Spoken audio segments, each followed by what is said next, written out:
la historia nuestra, caballero, y dice así.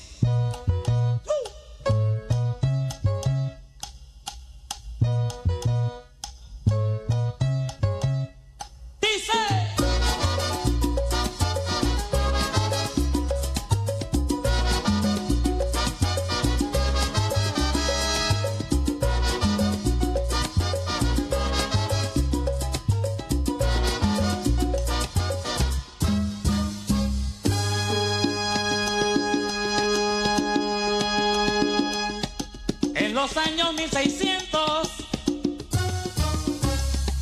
cuando el tirano mandó las calles de Cartagena, aquella historia vivió.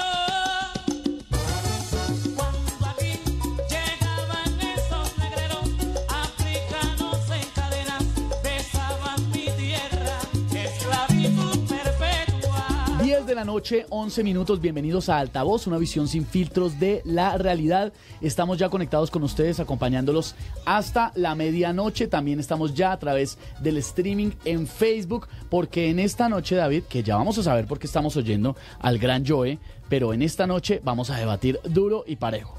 Debatir como nos gusta, como los jóvenes quieren conversar de política y hablar sobre ese presidente o presidenta que nos puede gobernar a partir del 2018.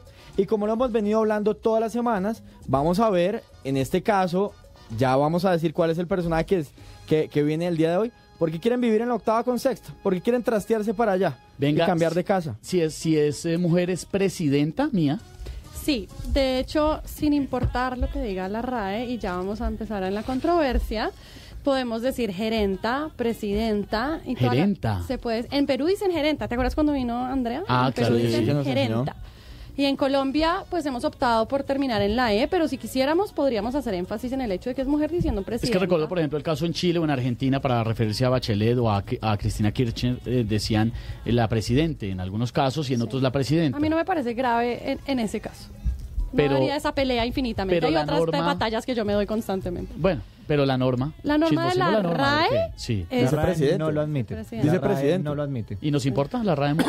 No puedo decir por qué, o eso es para otro programa. No, bien pueda. Después de una vez riéguese. Bueno, resulta que la RAE son un montón de hombres de mucha edad, españoles.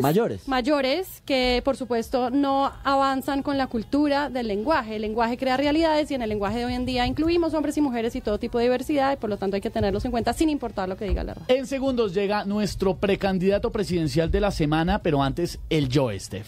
Claro que sí, porque hoy estamos conmemorando lo que serían los 62 años del Joe. Un 1 de noviembre de 1955, un día como hoy nació.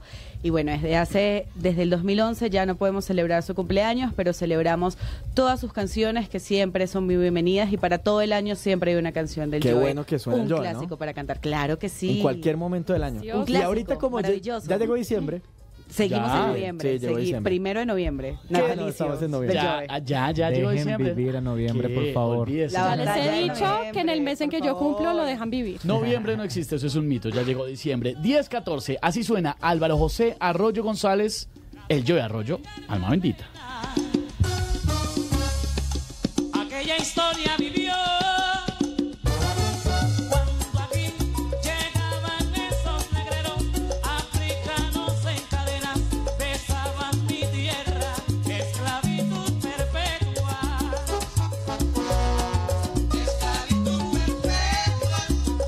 Bueno, antes que nada y antes de presentar al precandidato presidencial que nos acompaña esta noche en Altavoz, hacemos la aclaración que solemos hacer, David, para que no digan, es que esos chinos enmermelados o derechosos o lo que se les dé la gana de decirnos, invitan es a los amigos. No, hemos decidido abrir los micrófonos de Altavoz para todo el que se sienta con ganas de querer ser presidente de Colombia y vaya a presentarse en una candidatura o en una precandidatura.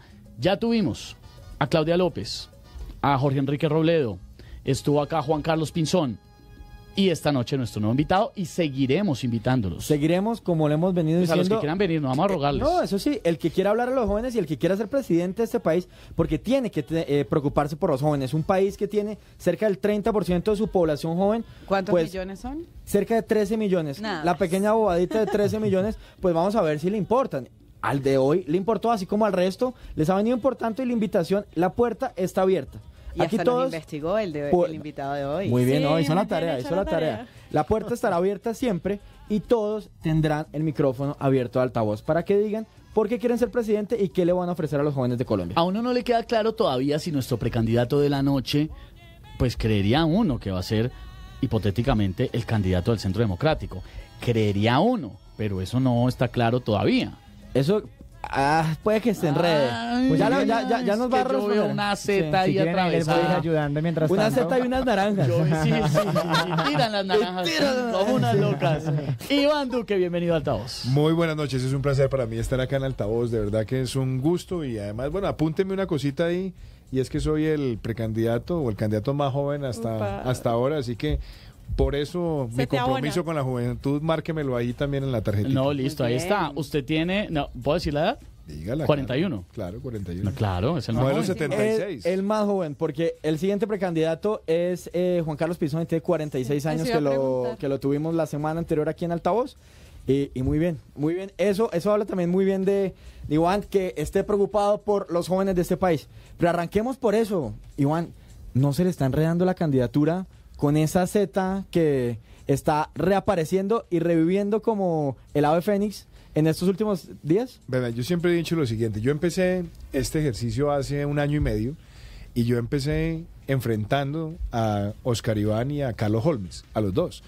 Y lo hicimos, claro, en una sala de emulación donde lo importante para mí era presentar mi programa, mi propuesta, recorrer Colombia. Entonces lo hice sin importar que los dos tuvieran más reconocimiento, que Oscar Iván tuviera una campaña. Lo que me interesaba era hacer una competencia sana. Después ya aparecieron más precandidatos, todos personas muy buenas. Y hoy estoy listo para competir con 1, con 3, con 5, con los que sean, porque mi mayor deseo, más que una controversia personal, es seguir recorriendo Colombia, planteando mis propuestas y conectándome con la ciudadanía. ¿Y Papá Uribe qué dice? Pues mire, el presidente Uribe ha tenido una actitud que me parece muy sana y es permitir que haya competencia, que permitir que recorramos el país. Llevamos cerca de 26 visitas a ciudades capitales de Colombia en foros temáticos. Entonces vamos y cada uno de los precandidatos expone sus propuestas sobre distintos temas. Hemos hablado de minería, hemos hablado de medio ambiente, hemos hablado de movilidad, hemos hablado de comercio, emprendimiento. Entonces eso a mí me parece que ayuda primero a que la ciudadanía se conecte con las propuestas de los candidatos y que también todos los sectores de la población participen, nos pregunten y puedan valorar cuál es la mejor opción. O sea, en este momento, cuando usted nos dice, siguen en competencia, todos están en igualdad de condiciones y van a hacerlo como ya lo definió el partido. Pues estamos cerrando ya algún tipo de acuerdo sobre el mecanismo. ¿Esta idea de las encuestas de la séptima sigue vigente o hay algunos cambios? Sí, yo creo que está tomando fuerza y estamos pues próximos a cerrar. Yo siempre defendí las consultas abiertas. La verdad es que ustedes me preguntan a mí me gusta mucho más la consulta abierta. ¿Por qué? Porque la ciudadanía va a las urnas, se expresa a través de la manifestación soberana del pueblo, que es el voto, permite que los partidos generen entusiasmo, que haya seguidores, que lleguen nuevos militantes, nuevos entusiastas. Pero desafortunadamente no se pudo llegar a ese consenso y nosotros estuvimos todos dispuestos a buscar algo que nos una y creo que el mecanismo de encuestas es el que más nos está acercando a ese mecanismo. Y eso, por ejemplo, sin importar lo que le cuesta a los colombianos, como está pasando ahorita con la consulta del Partido Liberal, que, está cerca de los 75.000 millones de pesos, tener una consulta abierta solo para 2 candidatos. ¿Usted le ve vía libre a ese tipo de iniciativas y que se sigan dando? Vea, la verdad, David, es que esa es una pregunta bien importante, porque cuando a mí me preguntaron usted cuál es la consulta abierta que le gusta, a mí la que más me gustaba era hacerla en marzo, porque en marzo son las elecciones locales. Claro. Entonces el costo se reduce significativamente porque simplemente es tener la impresión de material, un tarjetón más. Y además me parece además muy positivo que pudiera coincidir con las elecciones parlamentarias, porque obviamente también se genera entusiasmo para el voto, no solamente por el candidato del partido, sino también para la representación del partido en el Congreso. Muchas personas dijeron, no, es que marzo es muy tarde, entonces tratemos de hacerla antes. Estaba la opción de hacerla en noviembre, como la va a hacer el Partido Liberal. No se llegó a ese consenso y hoy estamos en las encuestas.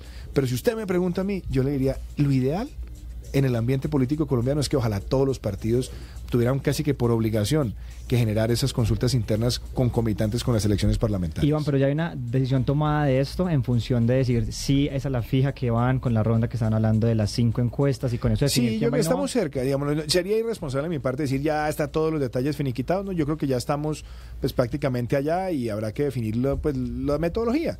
qué encuestadoras, qué tipo de pregunta, si se hace con el censo, si no se hace con el censo. Son detalles, por supuesto, que también necesitan un debate, pero yo creo que ya estamos llegando para hacerlo lo más pronto posible. Igual ustedes ya arrancaron porque están por todas las ciudades del país contando sus cartas en diferentes espacios, escenarios y hablando de varios temas en función ajeno a la forma que sea la respuesta, ¿no? Vea, yo le digo una cosa, Santiago. Por ejemplo, usted que has trabajado en temas de innovación social. Yo he trabajado también en temas de innovación social. Cuando yo empecé el año pasado este ejercicio, yo dije, vamos a hacer algo que sea innovación política.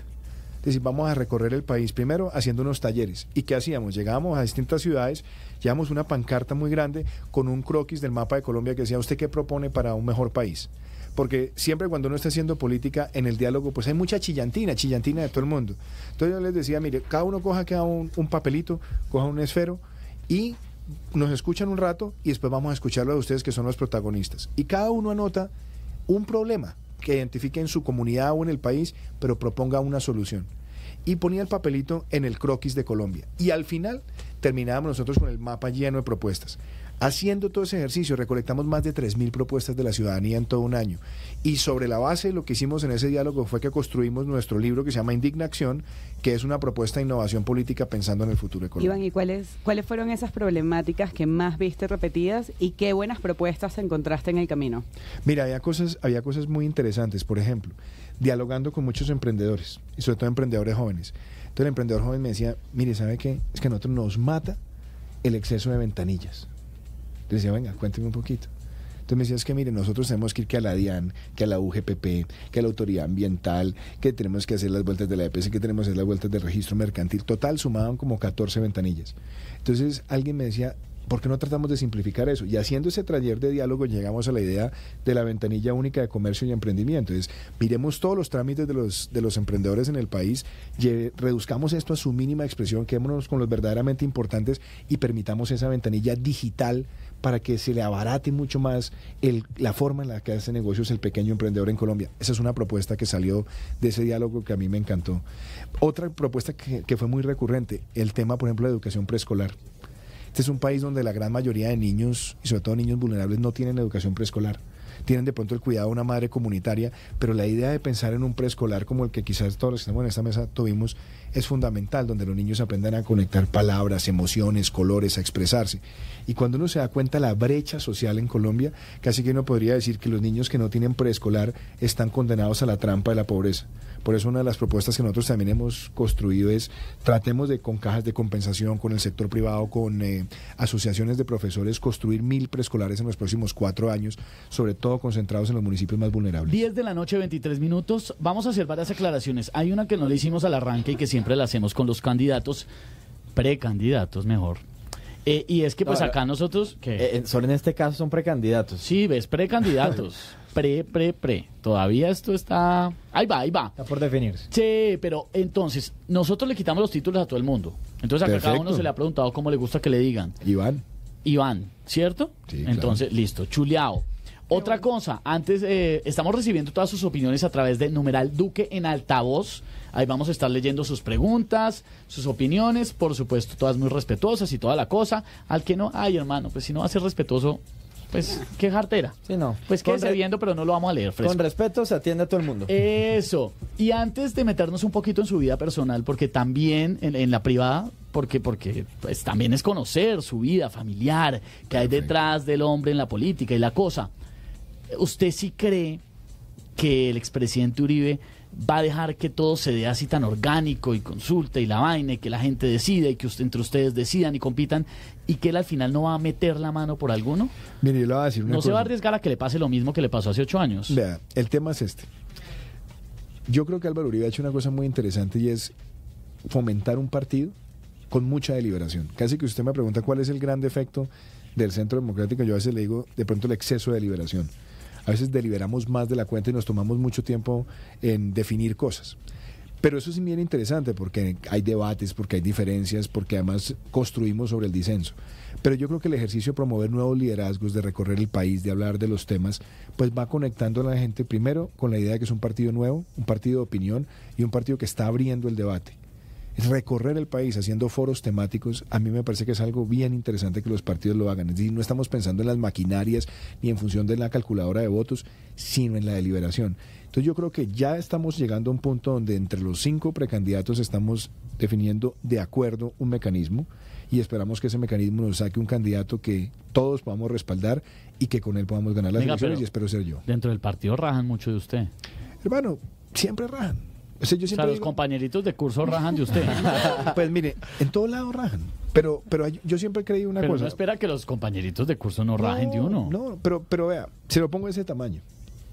Un presidente que tuvo Colombia que a veces queda perdido en algunos anaqueles de la historia, se llama Darío Echandía, y él siempre decía, cuando hablan mal de uno exageran y cuando hablan bien de uno también exageran. entonces yo creo que uno tiene que estar con mucha seguridad de lo que uno está haciendo.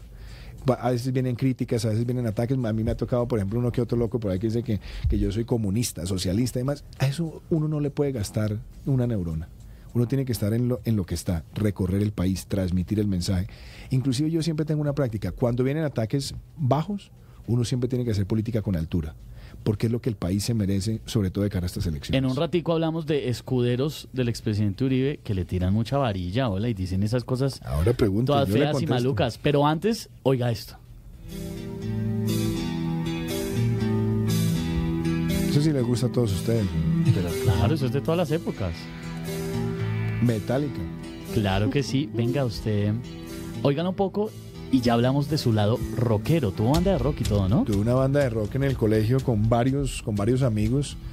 Ahí había un arquitecto, era muy famoso, que tiene Colombia en Inglaterra, que es Rafael Gabaza, que era uno de los guitarristas. Teníamos un baterista que se llama Jonathan Calderón, que ahora trabaja en recursos humanos, es muy exitoso en el mundo de los headhunters.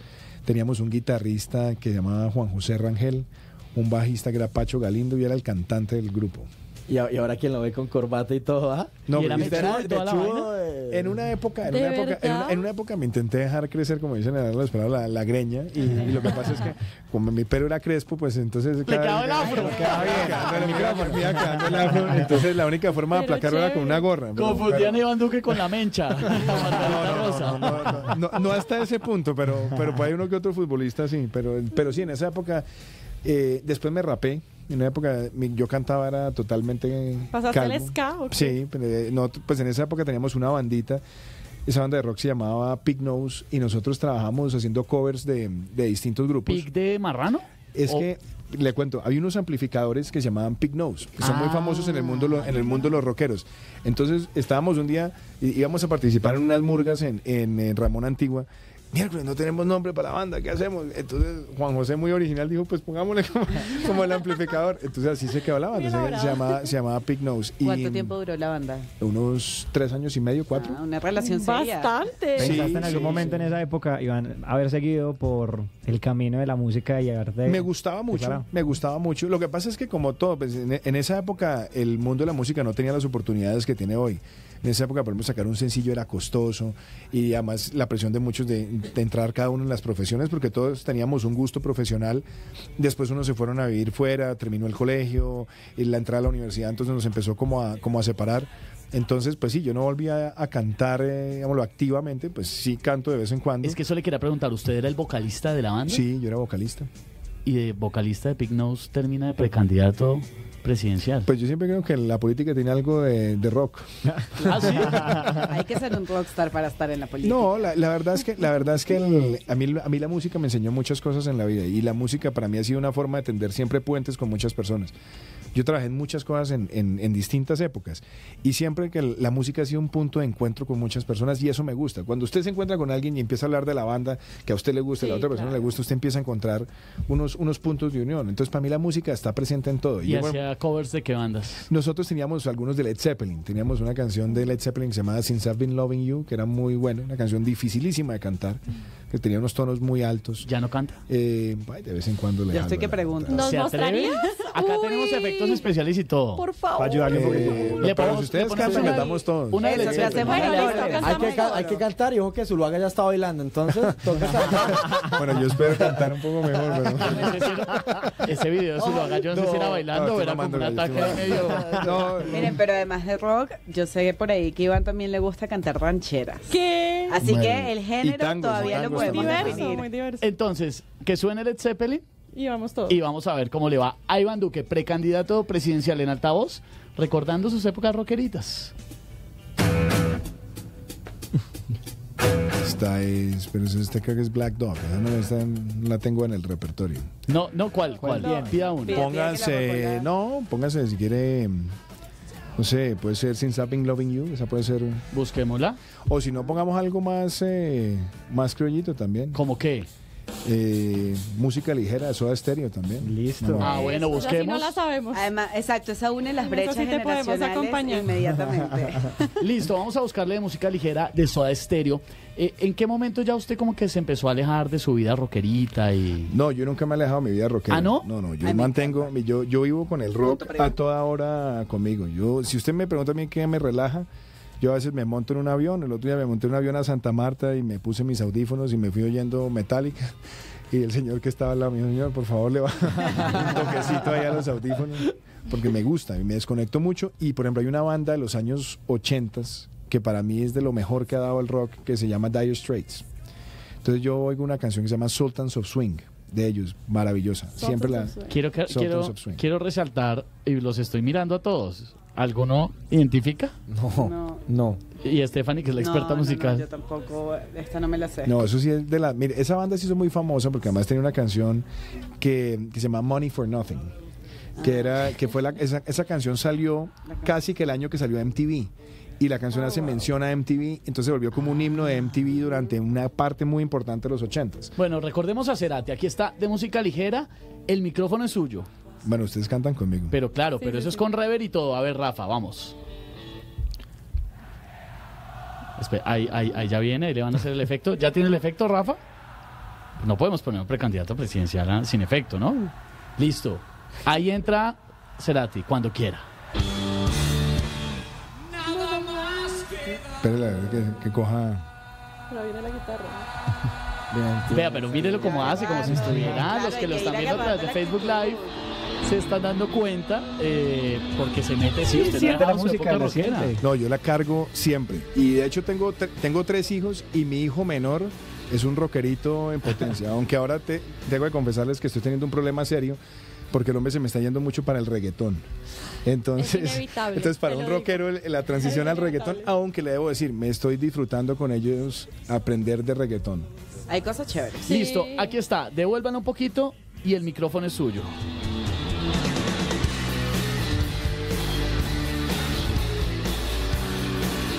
Ahí están.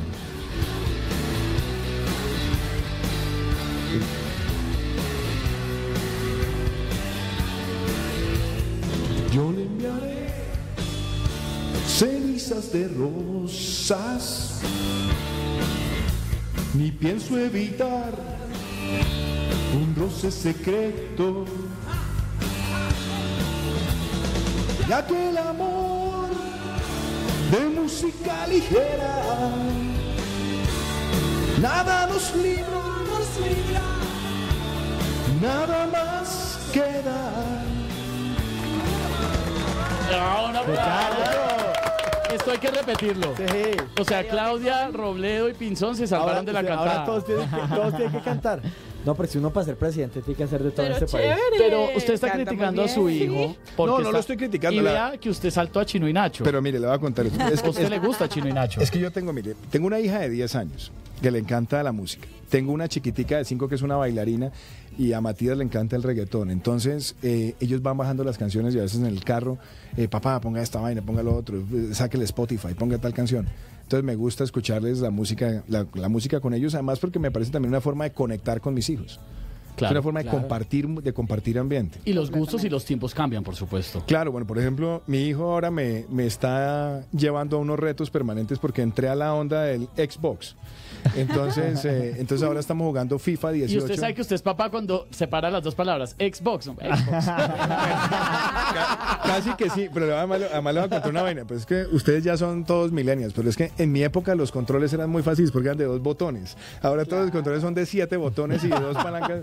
Pero la verdad es que es muy rico compartir también eso con los hijos. Y eso me lo disfruto muchísimo. ¿Y qué le han dicho en la casa cuando llegaste con la idea de decir, yo quiero ser el presidente de este país? Pues hombre, Santiago, yo primero tenía un gran respaldo de mi familia. He tenido un respaldo sobre todo muy grande de mi esposa. Y yo debo decirlo, María Juliana, ella no le gusta la política, okay, pero entiende lo que yo estoy haciendo y me da mucho respaldo, es un gran polo a tierra. Y además ha sido muy bonito porque la verdad es que a mi casa no entra ninguna figura pública. Mi casa es un ambiente muy familiar. Santuario, se respeta. Y los niños ya empiezan a preguntar mucho. Por ejemplo, ya los niños ven los noticieros y preguntan y me dicen, papá, pasó esto ayer. Y es una forma también de que ellos entiendan que lo que uno está haciendo es una manera muy grande de servir al país. Y, por ejemplo, con ellos, tú que has trabajado en Techo, yo trato una vez al año de hacer una jornada de voluntariado con ellos.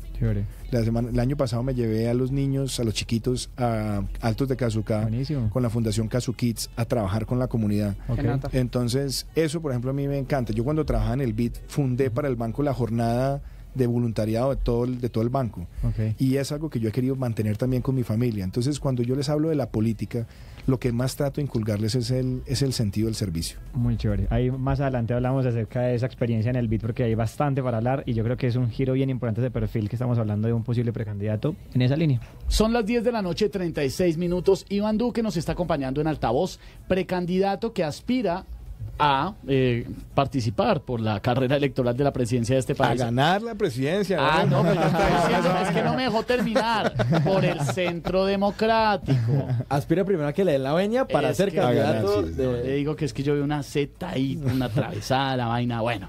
Pero está acompañándonos en altavoz.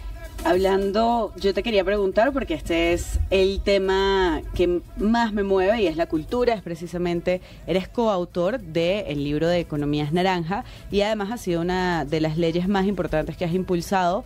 ¿Crees que Colombia está listo para vivir de las economías naranja? Stephanie, yo no diría, sería muy pretencioso decir vivir solamente de la economía naranja. Lo que sí creo es que la economía naranja es algo fundamental para el país. Te voy a hacer una pausita aquí. Freno, paren todo. Expliquemos qué es economía naranja. Exactamente, me fui directamente. Pues mire, yo estoy en este momento aquí en un ambiente naranja. ¿Qué es la economía naranja? ¿Como su corbata naranja? Sí, la corbata siempre está conmigo también, para que vean que tenemos disciplina cromática. Pero el cuento ¿cuál es? La economía naranja es una forma de llamar la economía creativa y hay 4 grandes bloques.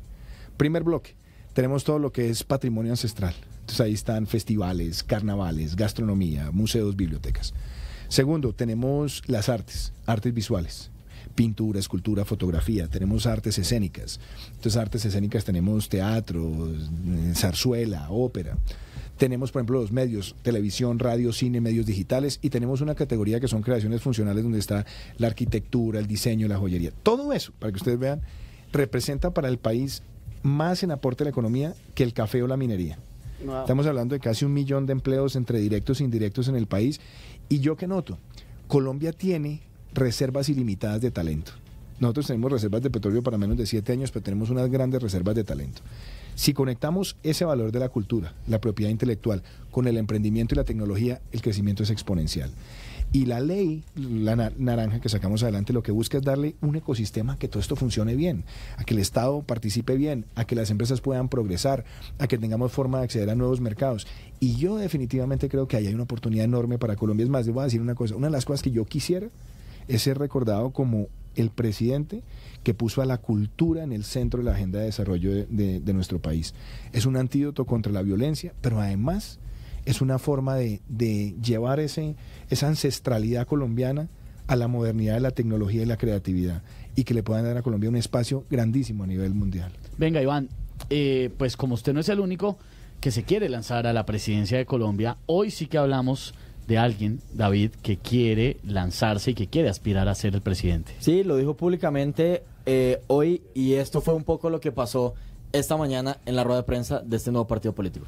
Anunciamos que nuestro candidato a la presidencia de la República será Rodrigo Londoño Echeverry Timochenko, quien estará acompañado de Imelda Daza Cote como candidata a la vicepresidenta. Estas fueron las declaraciones del nuevo partido político de las FARC esta mañana, donde Iván Márquez anuncia públicamente el interés. Inicialmente el interés, todavía pues no hay una inscripción, falta todo un proceso, pero es el interés de que Rodrigo Londoño, más conocido como lo conocen todos los colombianos, como Timochenko, que fue su alias durante mucho tiempo en la guerrilla de las FARC, lanza y propone su nombre como candidato. Lo vimos muy movido en redes sociales, muy molesto con este tema. ¿Cómo ve esta candidatura, Iván? A mí algo que nunca me ha gustado de la forma en la que está planteado el proceso. A mí me parece bien que haya un proceso de desmovilización, de desarme y de reinserción.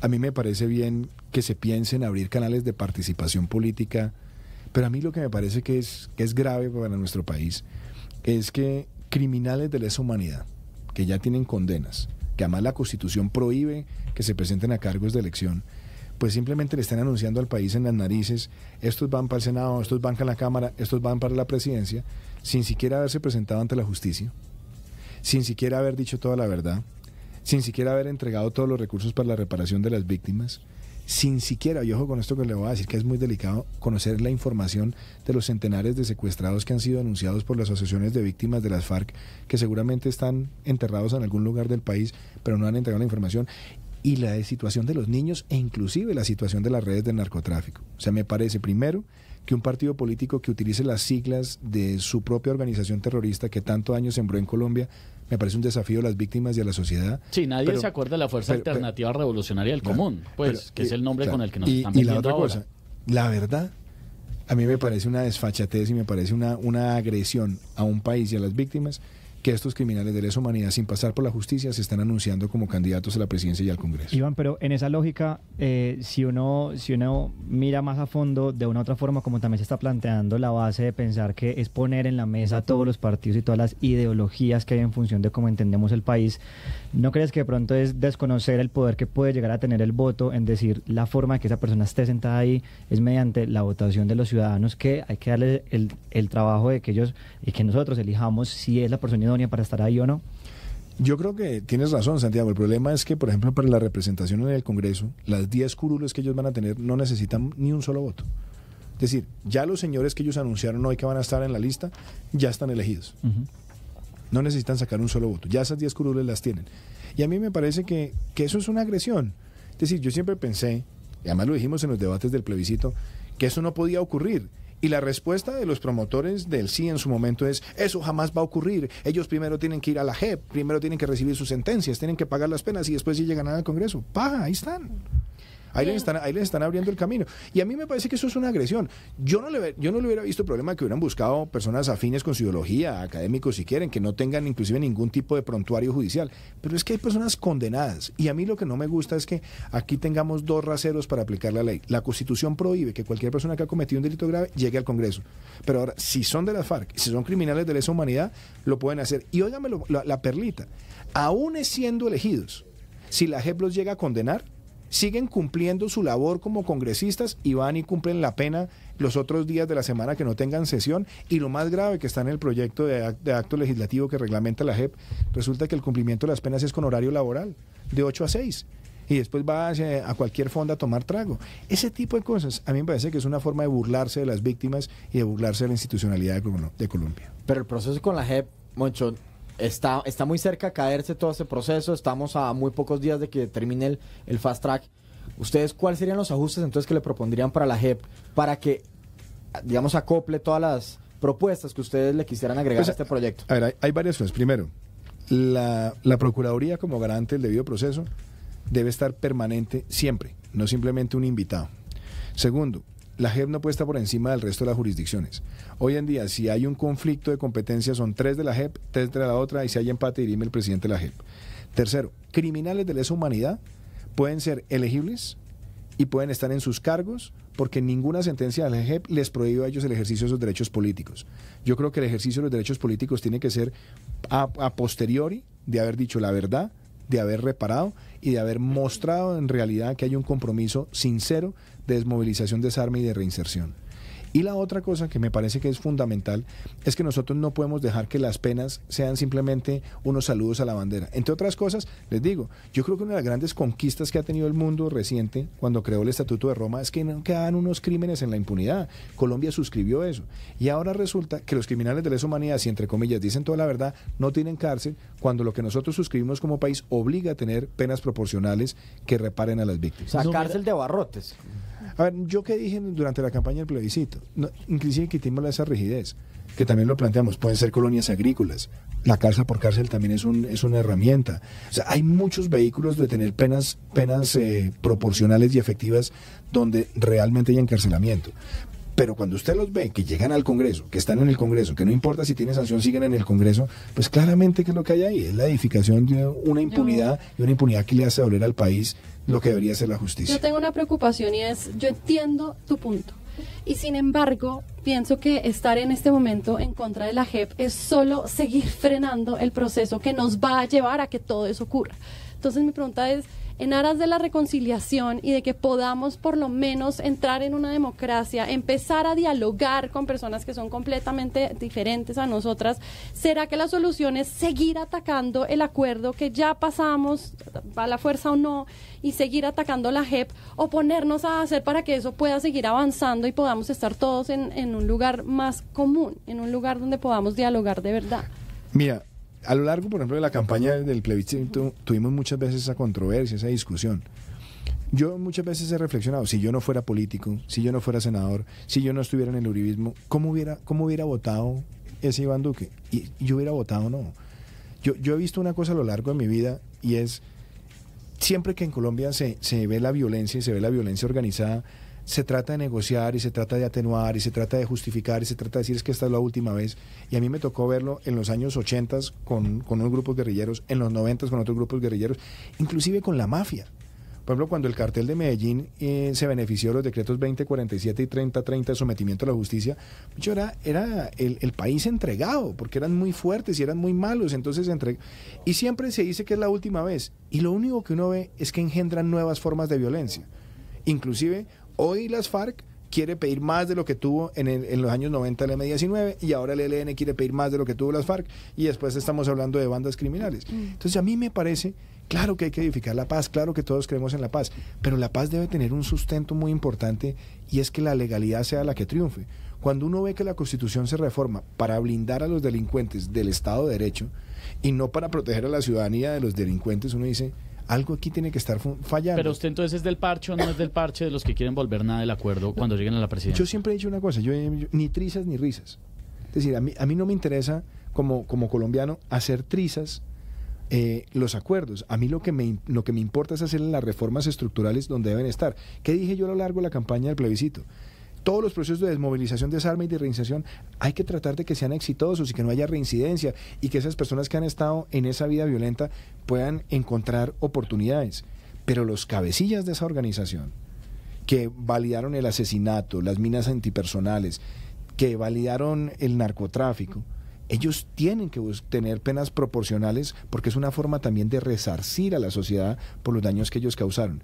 Y yo lo que veo ahora es que todos los cabecillas no solamente ya son anunciados como congresistas, porque vuelvo y digo, no necesitan sacar un solo voto, sino que adicionalmente el jefe de esa organización, que tiene cualquier cantidad de sentencias por crímenes gravísimos, hoy le anuncia al país que va a ser candidato a la presidencia sin siquiera haberse presentado a la Justicia Especial para la Paz. Eso a mí me duele como colombiano, y yo seguiré defendiendo la legalidad porque creo en ella como principio en nuestra sociedad. ¿Pero no crees que eso nos sigue polarizando en el sentido de que ya pasó el acuerdo, ya pasó por lo menos en términos legales, y ya tenemos que seguir adelante con esto? Yo diría esto, Mía. Las elecciones, que es bien interesante, el gobierno decidió convocar un plebiscito. Decidió convocar un plebiscito donde los colombianos íbamos y nos pronunciábamos en las urnas. Nosotros acudimos a las urnas con nuestra argumentación democrática, y nosotros ganamos en las urnas. ¿Para qué? Para poderle hacer modificaciones que nos permitieran buscar ese gran consenso nacional. Ninguna de las modificaciones son sustanciales en los temas de fondo. Todas son pequeñas modificaciones cosméticas, pero de fondo ninguna. Y yo creo que eso hace daño. Yo me acuerdo, por ejemplo, que en la campaña del plebiscito, un día un empresario me hizo tu pregunta, me dijo, pero es que ustedes en contra de la paz y hay que dar una oportunidad. Le dije, bueno, pero déjeme dar una pregunta, señor. ¿Usted por qué quiere que Colombia haga lo que usted no estaría dispuesto a hacer en su empresa? Digo, ¿cómo así? Dice, usted tiene en su empresa a un grupo de trabajadores que lo está robando, que está atentando contra el resto de los trabajadores, que le dañen la infraestructura. Entonces la forma de resolver el problema es, venga, los monto en la junta directiva, les pago una bonificación, les doy 7 meses de vacaciones, todo lo que han hecho no implica ninguna sanción. Pues lógicamente el resto de los trabajadores dice, hey, ¿aquí qué pasó? Entonces aquí tocaba tomar el camino errado, el camino de la ilegalidad para tener esos beneficios. Yo creo que nosotros tenemos que entender que hay que buscar desmovilizar, desarmar y reinsertar a esos grupos, pero lo que no podemos es tener la impunidad como el trofeo de esa larga vida criminal porque engendra nuevas formas de violencia. ¿Y tú cómo ves esto avanzando? Es que yo no veo el futuro de esta posición. Lo que pasa es que yo veo una cosa, entonces el futuro tampoco puede ser que las FARC dobleguen a las instituciones de acuerdo a sus caprichos. Por una razón muy elemental. Ellos ya aceptaron que en Colombia hay una constitución, ellos ya aceptaron que hay un marco normativo, ya aceptaron que hay unas instituciones que tienen independencia y soberanía. Entonces, si las instituciones le están diciendo a ellos, señores, hay que cumplir unas penas proporcionales. Inclusive yo he dicho una cosa, la transicionalidad yo la acepto, y la transicionalidad puede ser la reducción sustancial de la pena, pero la ausencia de pena es lo que está generando impunidad y eso no lo podemos tolerar. Pero Iván, ¿la mejor forma de derrotar a las FARC no serían las urnas? También.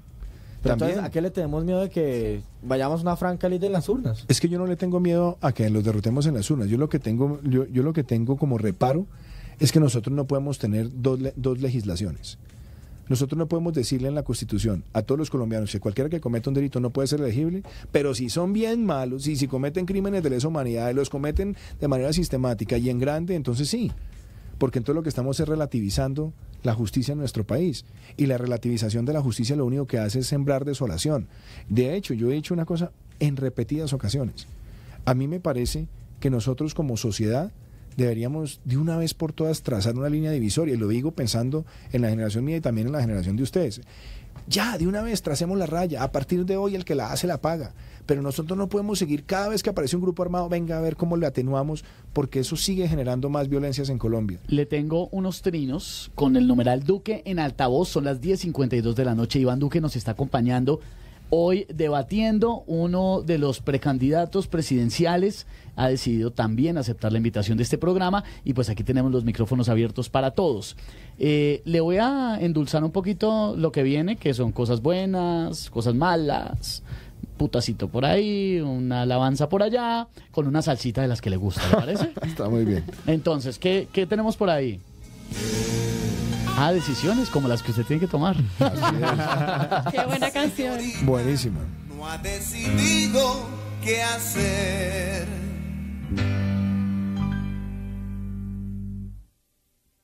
En su clase de geografía, la maestra habla de Turquía, mientras que la susodicha solo piensa en su desdicha y en su dilema. Ay, qué problema. En casa el novio ensaya qué va a decir. Seguro que se va a morir. Siga mía. Y aunque él otra solución prefiere, no llega a esa decisión, porque esperar es mejor. A ver si la regla viene. Decisiones cada día. Alguien pierde, alguien gana. Ave María. Oye, capo. Decisiones, ¿cómo cuestan? Salgan y hagan sus apuestas, ciudadanía. Salgan y hagan sus apuestas, ciudadanía, porque estamos hablando con Iván Duque. Bueno, le tengo entonces trinos, varias opiniones, pero antes sí me quedé con una duda sobre lo que Mía le pregunta. ¿Usted es consciente, como parte de uno de estos extremos polarizados del país? Porque no podemos pensar que no estamos polarizados, estamos muy polarizados todavía. Y usted es consciente que aunque el discurso que usted maneja puede ser muy equilibrado, como lo estamos hablando aquí en Altavoz, pero que también puede llegar a exacerbar a los radicales. Vea, Esteban, yo siempre he creído una cosa, yo creo en el centro. Y a mí me dicen, pero usted ideológicamente, ¿dónde? Pero el centro no es un partido de derecha. Yo digo en el extremo centro, ¿no? En la filosofía de centro. Y le voy a contar esto. Todas las familias tuvimos polarización, digámoslo, en el debate en medio del plebiscito. Cuando yo recorrí Colombia y yo iba a las universidades, yo siempre decía, los señores que defienden el sí no son mis enemigos, no son mis contradictores, no son ni siquiera mis opositores, eso es democracia. Ustedes escuchen el argumento de acá y escuchen el argumento de allá y tomen la decisión ustedes soberanamente en el silencio de la urna. Ustedes tómenla. Si usted me pregunta a mí, ¿qué creo yo que fue un pecado grave? Este país siempre había llegado a unos márgenes de consenso en torno a muchos procesos de paz. Y John F. Kennedy tenía una frase que decía, usted puede ganar elecciones con el 50% de los votos, pero usted no puede gobernar un país con el 50% en contra. Si usted toma la decisión de decir, frente a la paz, los que están conmigo son los amigos y los que tienen dudas son los enemigos, usted como jefe de Estado lo que está haciendo es excluyendo a una serie de personas del debate y además los está estigmatizando. Cuando en realidad todos queremos la paz. Yo rechazo la violencia. Lo veo además en mi propio ambiente familiar. En mi casa nosotros tratamos de inculcarle siempre a los niños un rechazo de la violencia en todas sus formas. Entonces yo soy una persona que rechazo la violencia. A mí no me tienen por qué cuestionar que yo soy enemigo de la paz. No, yo creo en la paz. Pero Iván, ¿usted se siente de centro? Yo me siento de centro. Pero usted en un partido de derecha. Eso es un ribete que le han ido ubicando al partido simplemente por la caricaturización de la política. Porque yo le digo una cosa. En parte por eso algunos de sus compañeros de partido piensan que usted es medio tibio con la vaina. No. Y escuchando las posiciones de los compañeros de partido que no son nada de centro, son bien extremos. Pero óigame esto, es que le voy a contar cosas como esta.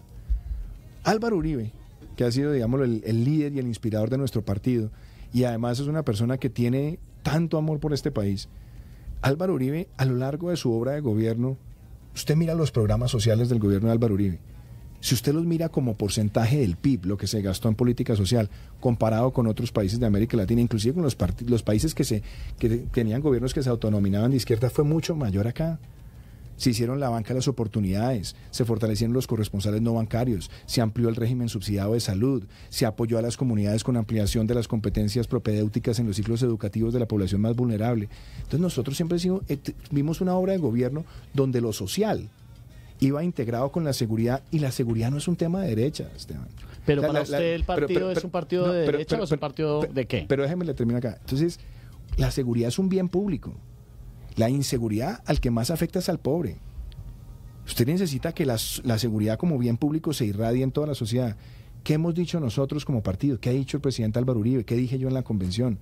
Este partido, cuando se definió como un partido de centro, es para superar esos debates anacrónicos de la izquierda y la derecha. Nosotros tenemos mucha firmeza en el tema de seguridad. Yo he tenido mucha firmeza en ese tema. Los debates míos están en el Congreso.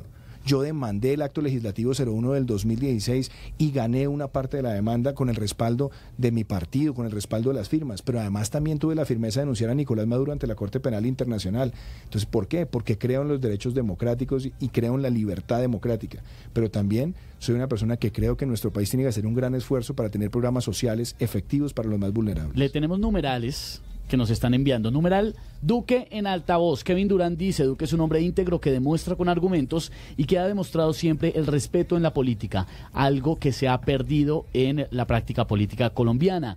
Nos dice Jorge Arturo Jiménez. No, este me da jartera porque me parece medio agresivo. Este también. Estoy escogiendo. Sí. Le tengo otro mientras aquí para de esos de endulzar el oído. Tengo uno de Marta Mejía. Ya le endulzamos. Sí. De salida dulce, ¿no? Sí. Marta Mejía dice: ¿qué garantía le da al pueblo como candidato a la presidencia que cuando sea candidato a la presidencia no traicionará los planteamientos del partido cuando suba al poder y que sí defienda a los del Centro Democrático? Mejor dicho, que usted no le haga a Uribe la que le hizo Santos. O sea, ¿usted se va a cuidar los huevitos? Vean, se lo los 3 huevitos. No, lo que pasa es que Santos hizo pericos, que son pero primero, yo creo mucho en la labor de crear partido. La campaña presidencial del año 2014, yo fui quien elaboró el plan de gobierno con insumos de grupos regionales, con insumos de otras personas y obviamente con muchas ideas de la cosecha nuestra. Es decir, trabajamos para construir una plataforma de gobierno. Yo he defendido los pilares de nuestro partido, pero también soy una persona que creo que hay que ir renovando también muchos temas del discurso y hacerlo dentro de los lineamientos del partido, por supuesto. Entonces, mi convicción de uribista, yo creo que está más que demostrada, pero lo otro es que nosotros también tenemos que construir una plataforma que convoque a más colombianos todos los días. La política es todos los días de sumar, de traer independientes, gente joven, trabajadores, académicos, todos los sectores posibles. Porque la política se tiene que hacer con mucha firmeza en los argumentos, pero con mucha grandeza en el corazón para invitar a la gente a participar y a unirse a esta forma de ver el país. Nos echaron varios chismes de su vida, le quiero Eche, decir. pues. Primero, y chismes buenos, tranquilo. Después me cuenta quién le dijo para conversar mañana. Que usted lee mucho, Me encanta leer. pero sí. que como un loco, que ya es pasado. Sí, me encanta. La verdad es que me encanta leer. Yo mantengo libros en todos lados. Tengo libros en el carro, tengo libros en el morral, tengo libros en el ¿Y cómo iPad. te da la vida para leer tanto? Pues a veces, yo leo mucho en las noches. La verdad es que para mí es una terapia. Cuando ya todo el mundo está acostado en mi casa, yo trato de leer una horita y media. Y bueno, y parte de mi lectura está también asociada con las clases que yo dicto en la universidad. Yo dicto en la Sergio lunes, martes y miércoles por la mañana muy temprano. Tú eres sergista. Yo de soy hecho. sergista Sí. y en el externado dicto en la maestría de gerencia para el desarrollo también. Entonces, para mí la lectura es una forma de estar preparando mis clases y obviamente de estar nutriendo también mi labor política, porque yo creo que la política debe tener mucho de enriquecimiento intelectual todos los días y ver qué está pasando, qué están pensando. A veces una que otra novela, me gusta leer también mucho de política, de economía. ¿Qué estás Entonces, leyendo ahorita? Mira, me compré la semana pasada el libro de Emmanuel Macron, que se llama Revolución, un libro interesante, entonces lo tengo ahí. Me empecé a leer un libro también muy bueno, ya voy como por la mitad, que se llama Black Box Thinking, que es sobre cómo la industria aeronáutica aprende de los errores y sistematiza los errores para que todas las personas conozcan y no los repliquen. Y tengo otro librito en la mesa noche, ya lo estoy terminando, bien interesante, de Albert Rivera, que es un líder político joven en España, que se llama 100 preguntas, 100 respuestas. ¿Usted Albert se siente Rivera, un poquito? Ciudadanos. Me parece interesante, sí. Lo de Albert Rivera me ha parecido interesante primero porque es una propuesta política muy basada en el equilibrio entre el mercado y las políticas sociales, y me parece muy interesante también la propuesta de convocar permanentemente a la ciudadanía a discutir sobre los temas de actualidad y formar partido sobre la base de escuchar a la ciudadanía. Iván, ¿usted se siente un poquito así como estilo Macron o Trudeau o no mucho? No, es que yo la verdad es que ¿No? es Ay, que qué pesar. Decepcionó a mía. No, Sí, obvio. es que ojo con eso, es que yo creo que el tema no es tratar de parecerse, porque yo creo que la política así no se hace. A mí me gusta, por ejemplo, No saber digo que- parecerse, pero pues no, como en porque de esa su onda. partido No, sí hay unos que quieren parecerse. Pero varios. mire, yo, por ejemplo, a mí que me gusta, a mí me han gustado cosas de Justin Trudeau que me han parecido interesantes. A mí, por ejemplo, me ha gustado mucho lo que él ha venido planteando sobre el papel de la mujer en la sociedad. Ver que él se ha declarado feminista para poner temas sobre la violencia de género en la mesa, me ha parecido muy bueno. Me ha gustado su política ambiental. Me ha parecido interesante cómo él ha tratado de buscar un equilibrio entre lo que es el desarrollo minero de su país, el desarrollo ambiental y sobre todo la concepción de cómo deben ser las ciudades del futuro. Me ha parecido interesante, por ejemplo, que Macron ha decidido implementar una serie de reformas que son necesarias para que el sector privado invierta más, tenga más innovación, más ciencia, genere empleos formales. Y me ha parecido interesante lo de Albert Rivera en muchos temas. Por ejemplo, a mí me gusta la política empresarial de ellos. Cómo están planteando desde Ciudadanos que debe ser el fomento del emprendimiento en la sociedad. Entonces, ese tipo de cosas a mí Pero me de llaman la Trudeau le atención. gustan cosas hasta el apoyo abierto que él tiene por la comunidad LGBTI, sale a las... Esteban me ayuda Al a estudio, corregirme sí, cómo al se llama estas, digamos estas ¿A las marchas? Gay Pride. Claro, a los prides, a las marchas o gays. sea, saldría incluso Eso es otra cosa Vea, que yo- Pero queríamos venga, no, saber. paren. Nos cuenten un ratico esa posición sobre la comunidad LGBTI. Yo sé que me está mirando inquieto porque para los que nos están viendo a través del Facebook Live, ya van a oír los oyentes porque me está mirando fijamente. Oigan. O sea, usted va a tocar No, señor, yo no voy a tocar esta Pero yo guitarra. espero que usted aquí... Usted toca guitarra. Sí, pero no soy tan No. versátil como quisiera. No pero importa. algo, pues, No, ya nos dimos cuenta que canta. Le trajimos la guitarra. ¿Se anima? Pues venga a ver, le charrasqueamos eso un poquito. Vaya preparándola en un ratico. Son las 11:04. Le vamos a dar unos momentos para que se prepare. Iván Duque, precandidato presidencial por el Centro Democrático, nos está acompañando esta noche en altavoz. Se va a animar a tocar guitarrita, a cantar en un rato. Vamos a seguir hablando un poco de su vida, pero también a debatir de la política colombiana. Don Andrés González, ¿qué hubo? Don Esteban, buenas noches, ¿cómo me le va? Bien, acá con la guitarra en la mano, como se puede dar cuenta. Se la vamos a pasar a Iván Duque. Eso, ahí está. Mientras él se prepara, claro, mientras se prepara con la guitarra, ¿qué nos tiene de noticias en la última hora? Hombre, seguimos con la noticia del momento acá en Bogotá, el clima, el aguacero de esta tarde-noche fue tremendo. Y hay emergencias prácticamente, sí, incluso algunos de los ciudadanos aprovecharon para divertirse con la granizada y jugar a hacer muñequitos de nieve. Mientras otros se quedaron atrapados y sufrieron las consecuencias. Exactamente. Nos quedamos unos minuticos en Voces y Sonidos aquí en Blue Radio y ya volvemos en altavoz. Iván Duque nos está respondiendo muchas preguntas, las de ustedes también a través del numeral Duque en altavoz, y ahí lo están oyendo. Está practicando porque en un ratico se atreverá a tocar la guitarra. 11:05.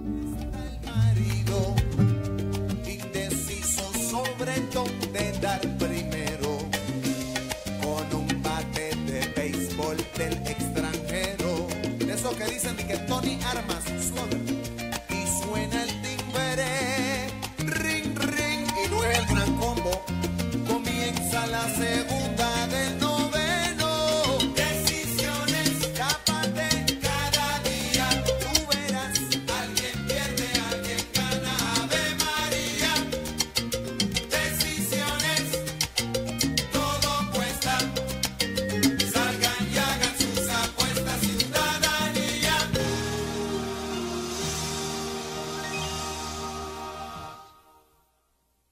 El borracho está convencido que a él el alcohol no le afectan los sentidos.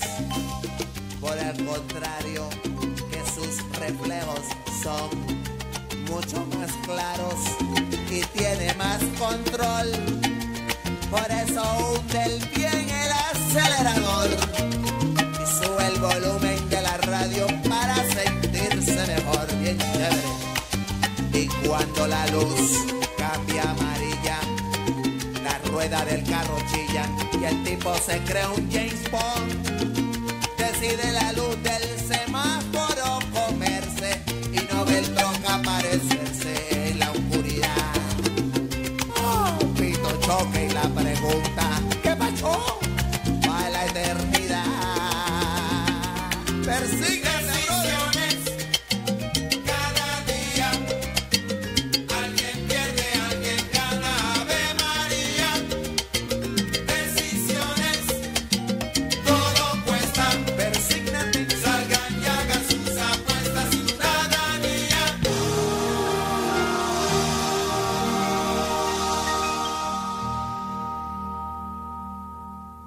No es hablar duro, es hablar con contundencia. No es gritar, es argumentar.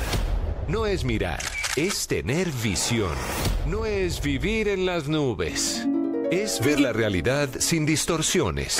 No es alzar la voz, es usar un altavoz. Altavoz. Una visión sin filtro de la realidad. Voces y sonidos de Colombia y el mundo en Blue Radio y bluradio.com, porque la verdad es de todos. 11 de la noche, 8 minutos. Soy Andrés González y estas son las noticias de Colombia y el mundo en Blue Radio. Los Astros de Houston se alzaron con el título de la Serie Mundial por primera vez en su historia al vencer en 7 juegos a los poderosos Dodgers. Y cambiamos de tema porque según el IDEAM, el mes de noviembre tendrá uno de los picos de lluvias más altos en este segundo semestre y lanzó una alerta a las autoridades para que tomen medidas y evitar emergencias. Rubén Ocampo. Así lo anunció el director del IDEAM, Omar Franco, quien una vez más llamó la atención de alcaldes y gobernadores para disponer todos los planes de prevención y emergencias por las precipitaciones que vienen en este mes de noviembre. Lo que nos hace falta en el mes de noviembre, existe la probabilidad alta que empezamos a tener deslizamientos, crecientes súbitas, entonces llamamos la atención de que tenemos que seguir alertas, tenemos que seguir preparados porque el mes de noviembre es un mes de lluvias. Franco agregó que la región andina, departamentos como Antioquia, Cundinamarca, Meta, Santander, Eje Cafetero, es donde más se pueden presentar fenómenos como crecientes súbitas y deslizamientos de tierra. Rubén Darío Campo, Blue Radio.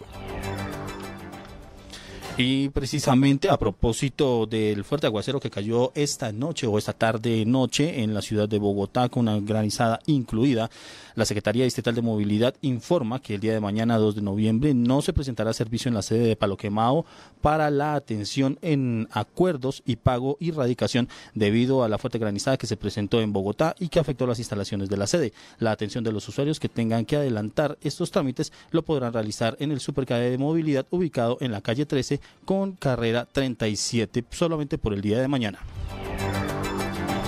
Y el gobierno activó condiciones especiales de póliza para respaldar a los transportadores durante las protestas sociales como la de la minga indígena que se viene realizando durante los últimos días. La información la tiene Juan Sebastián Amaya. Buenas noches. Debido a las manifestaciones derivadas de la minga indígena, protesta social que se viene realizando en diferentes sectores de la carretera panamericana, el Ministerio de Hacienda activó la cláusula de condiciones especiales de la póliza de seguros de automóviles por actos de terrorismo expedida por la aseguradora Solidaria de Colombia y la cual cubre todo el país.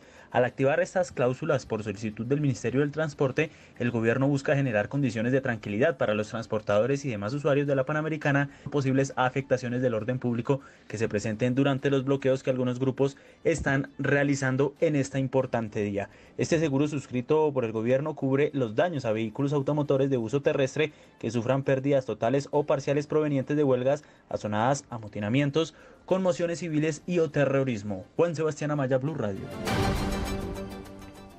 Y víctimas de las FARC en el Valle del Cauca se pronunciaron sobre la participación de esa organización en las campañas al Congreso y la Presidencia de la República. Algunos opinaron que es mejor que hagan política y no la violencia. Informa François Martínez. Sebastián Arizmendi, hijo de Héctor Fabio Arizmendi, exdiputado del Valle asesinado por las FARC, dijo que pese al dolor que enfrenta a las víctimas al ver a Timochenko como candidato presidencial por ese movimiento, es necesario esa transición para entrar en un proceso de reconciliación nacional. Agregó que este cambio hace parte del cumplimiento de los acuerdos que se pactaron en La Habana, Cuba, entre el gobierno nacional y ese grupo. Creo que es bien difícil para las víctimas en unos 3 meses que empiezan a salir las campañas electorales, ver afiches de Timochenko por la calle siempre para presidente. Va a ser difícil, eso no se puede negar. Sin embargo, es un nuevo paso, que los cambios siempre son para bien, así sean difíciles de asimilar. Y esto va a ser muy duro de asimilar, pero no estaría en desacuerdo con que esto pasara. Arizmendi pidió a otros sectores opositores al proceso de paz no seguir polarizando el ambiente político en el país. Desde Cali, François Martínez, Blue Radio. Y el gobierno aprobó los recursos de alojamiento, traslado y alimentación de los integrantes de las FARC que harán el proceso de selección para ser escoltas de la Unidad Nacional de Protección. La información la tiene María Camila Correa. La Agencia para la Reincorporación y la Normalización aprobó el desembolso de recursos económicos para alimentación, alojamiento y transporte terrestre de un grupo de miembros de las FARC acreditado en la oficina del Alto Comisionado para que haga el proceso de selección con la Unidad Nacional de Protección y aspiren al cargo de agentes escoltas. Esto con el fin de garantizar la seguridad del partido político de las FARC, de los desmovilizados y sus familiares de acuerdo a su nivel de riesgo.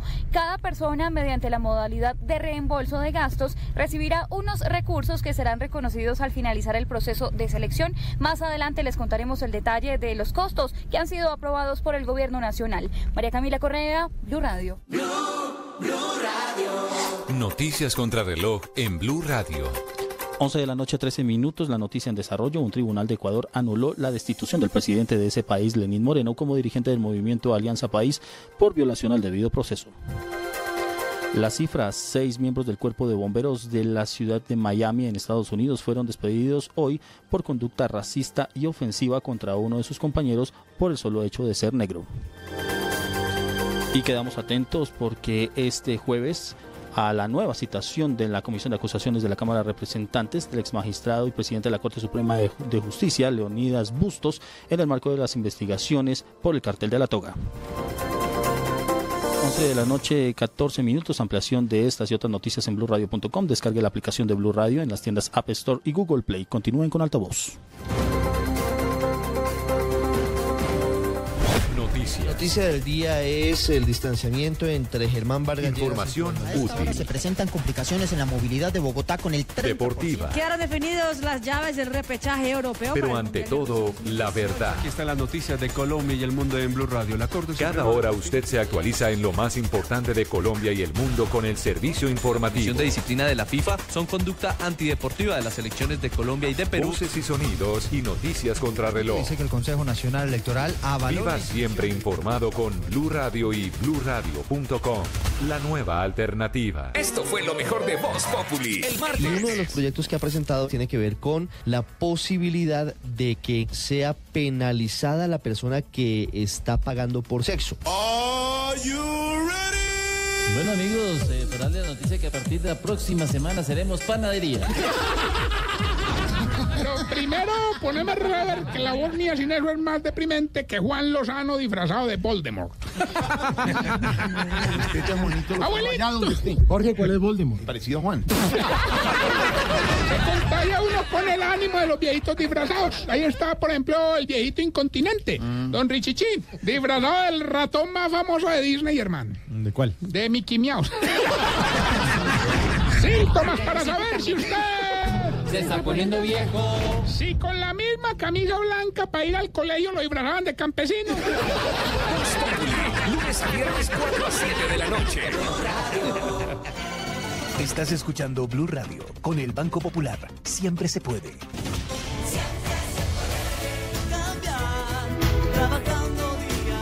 En el Banco Popular somos testigos de las ganas, dedicación y positivismo con los que hoy y todos los días usted trabaja para salir adelante y cumplir sus propósitos. Por eso siempre lo acompañamos haciéndole eco a esa voz interior que lo impulsa y lo mueve a diario diciéndole: Banco Popular, somos Grupo Aval.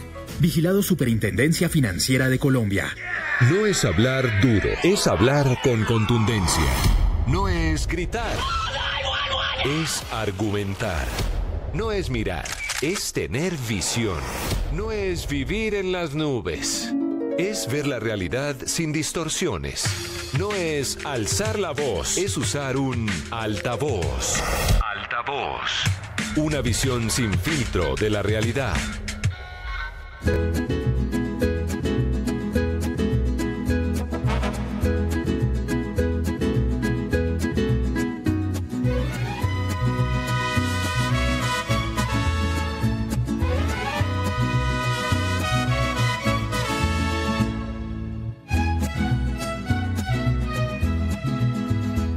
Te miré, y estabas tan bonita, tan sensual. Te imaginé ajena y me hizo mal. Ay, ay, amor. Ay, ay, qué dolor. Qué tarde comprendí, contigo tenía todo y lo perdí. Te miré. No, lo dejó colgar, Javier. 11 de la noche, 17 minutos. Estamos en Altavoz, una visión sin filtros de la realidad. Oían la voz de Iván Duque, que pasó de precandidato presidencial a cantar en Altavoz. Siempre ha sido cantante, lo nuevo es el precandidato. O de pronto lo que va a pasar, Esteban, es que sale de las instalaciones de Blue Radio y salta a otro nivel. Ah, no, algo por el estilo. Lo montamos al ascensor con Paulina. Y cambia de sueño. Bueno, eso sí de pronto nos puede llevar a otro nivel. Le gusta la rancherita, ¿no? Y la musiquita. Sí. Yo tengo mi familia antioqueña. Nosotros, además, educados en un ambiente de compartir la música. Mi papá, por ejemplo, le encantaban los tangos y los boleros y de vez en cuando las rancheras. Entonces, para nosotros la música es compartir. Y también el vallenatico está por ahí y otros géneros. Siempre está ahí la música. Bueno, pero antes de una pregunta que tiene mía muy importante, que tiene que ver con lo que hablábamos antes de la pausa, que son derechos de las minorías, derechos de las mujeres. Lo prometido es deuda, ¿no? Y tiene la guitarra y tuvo tiempo para ensayar. ¿Está preparado? Pues venga, le charrasqueo una que otra, un poquitico acá y ustedes canten. Lo que usted quiera, le hacemos la segunda. Venga a ver, vamos a ver cómo nos va aquí. Iván Duque en vivo en Altavoz.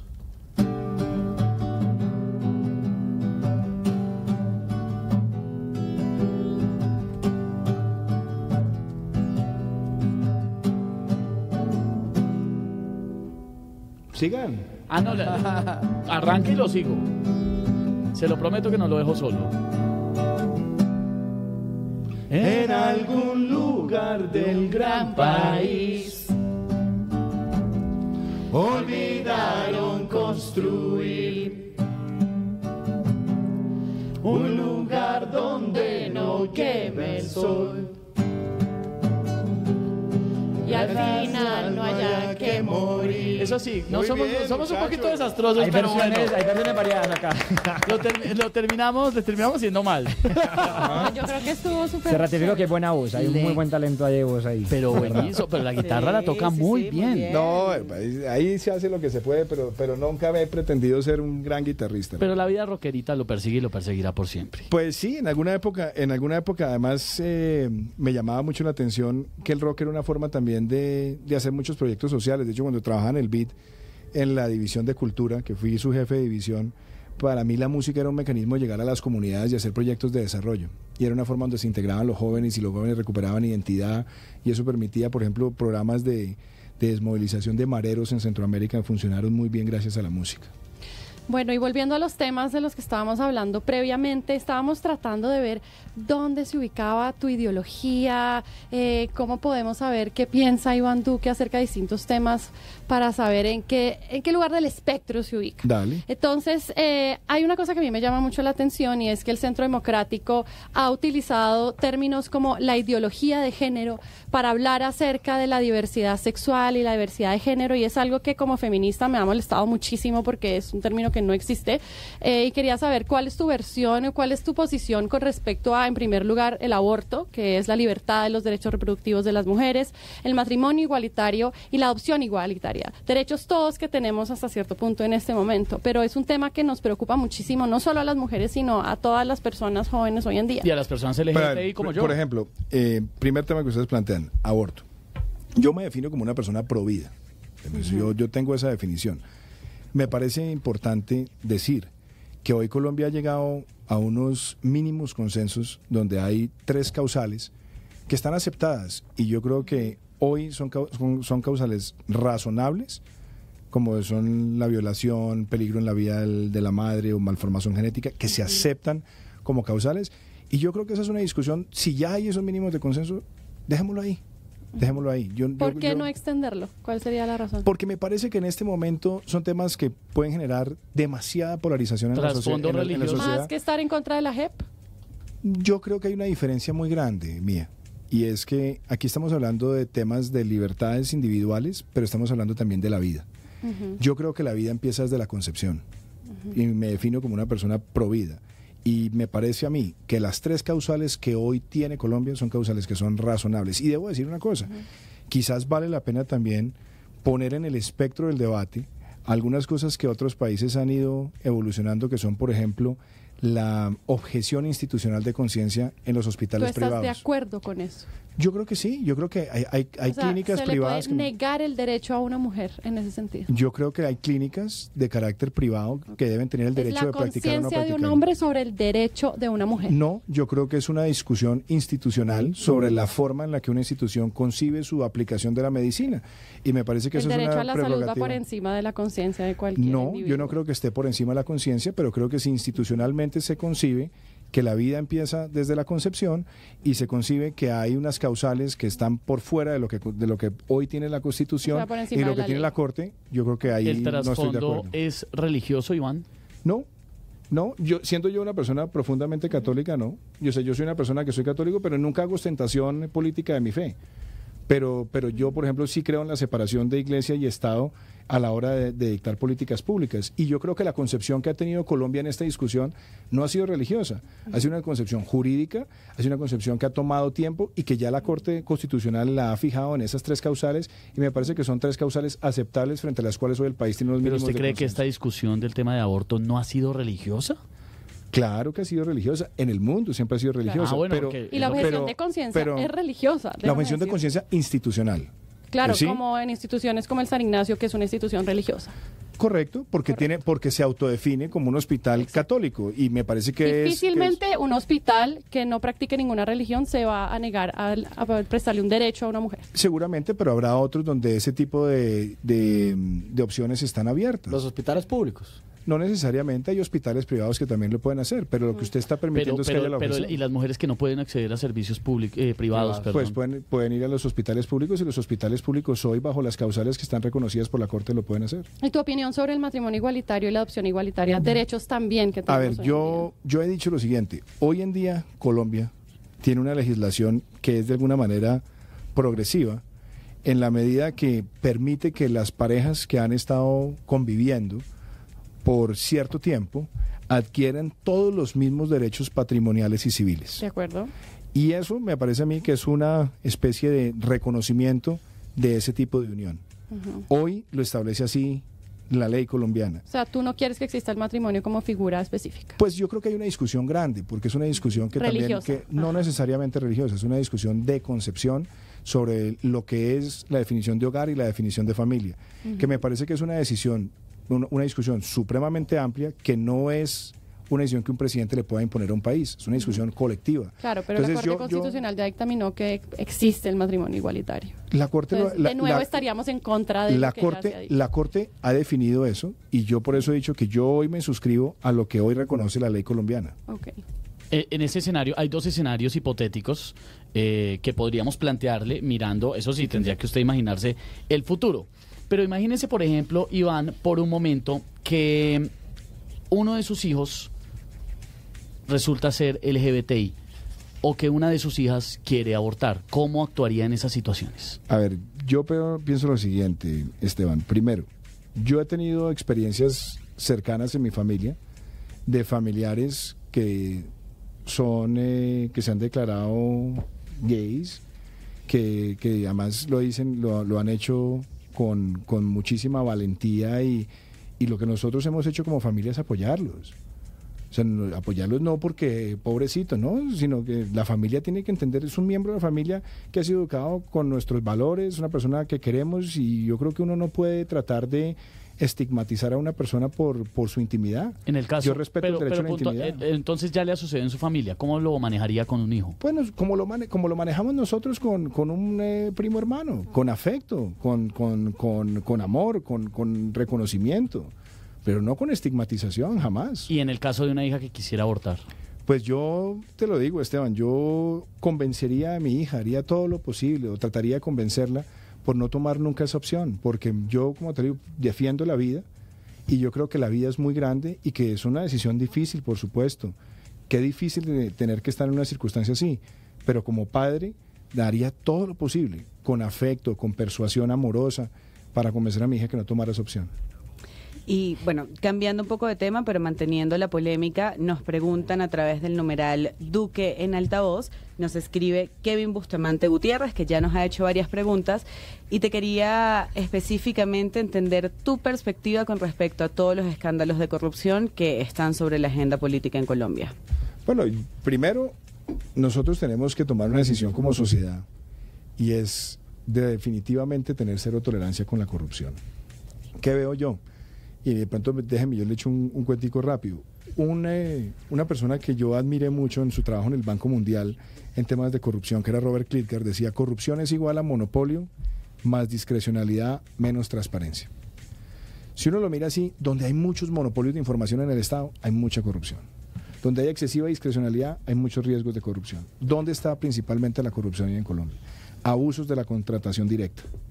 Yo tengo un compromiso con que la contratación directa la vamos a reducir a su mínima expresión y únicamente para cosas que sean verdaderamente necesarias, fomentando siempre el concurso y la evaluación objetiva. Sí, cuidado, va a decir que la corrupción la va a llevar a justas proporciones. Cero tolerancia, David, sí. Cero tolerancia. Es que el tema es cero tolerancia. Pero cero tolerancia sería ¿qué, perdón?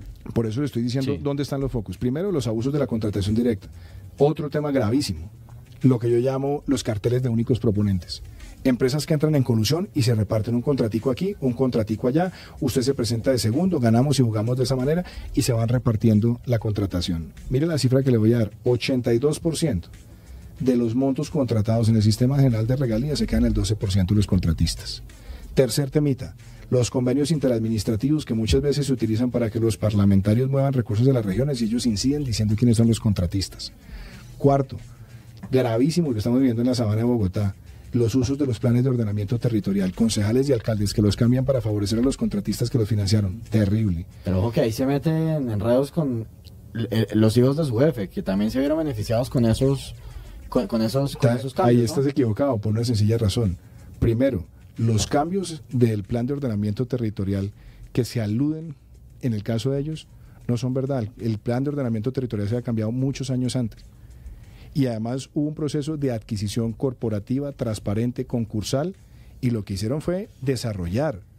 Y estuvieron bajo el escrutinio de todo el mundo. ¿Usted no hubo ventajita ahí? No, lo tengo absolutamente claro. Aunque, bueno. Lo tengo absolutamente claro y estoy dispuesto al debate cuando sea necesario. Pero yo creo que eso fue un negocio honorable. Ahora, le voy a decir cosas que... Y además, David, de ninguna circunstancia le va a decir que no. No, obvio. Pero todavía no se ha definido lo de la Esteban, pero Esteban, no, pero ojo, porque es que decirlo así es dejar sembrado el manto de duda. No, demos la discusión, porque la evidencia está. Y a mí me parece que las discusiones hay que darlas con la evidencia. Pero no nos desviemos del tema. Ustedes me están preguntando qué vamos a hacer. Ahí le estoy diciendo lo que vamos a hacer.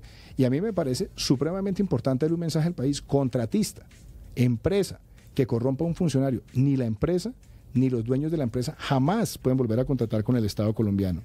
Y yo creo que el país tiene que empezar a tomar una discusión donde, por ejemplo, en materia del Congreso, podamos decir, hay que reducir el tamaño del Congreso. Hay que poner límites al número de periodos por Cámara que pueda estar una persona. Y hay que poner requisitos para llegar al Congreso. ¿Cómo cuáles? Te lo voy a decir algo muy elemental. El único requisito para ser representante de la Cámara o senador es la edad.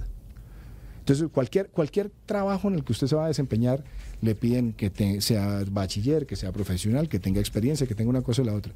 La labor de legislar, de orientar las normas de un país, nosotros sí deberíamos pensar en poner unos requisitos que tienen que ver con experiencia, con formación. Obviamente también que el régimen de inhabilidades sea cada vez más transparente para que usted pueda supervisar si las personas que están aspirando no tienen ningún conflicto de interés, etcétera, etcétera. Pero hay que exigir mucho más para el cumplimiento de la labor legislativa y ese también es un antídoto en materia de lucha contra la corrupción. Y quiero decir una cosa, en el país nosotros también tenemos que imponer mucha más transparencia en lo que es la gestión pública. ¿A dónde van los congresistas? ¿A qué despachos públicos? ¿Con qué frecuencia? ¿Para qué se reúnen?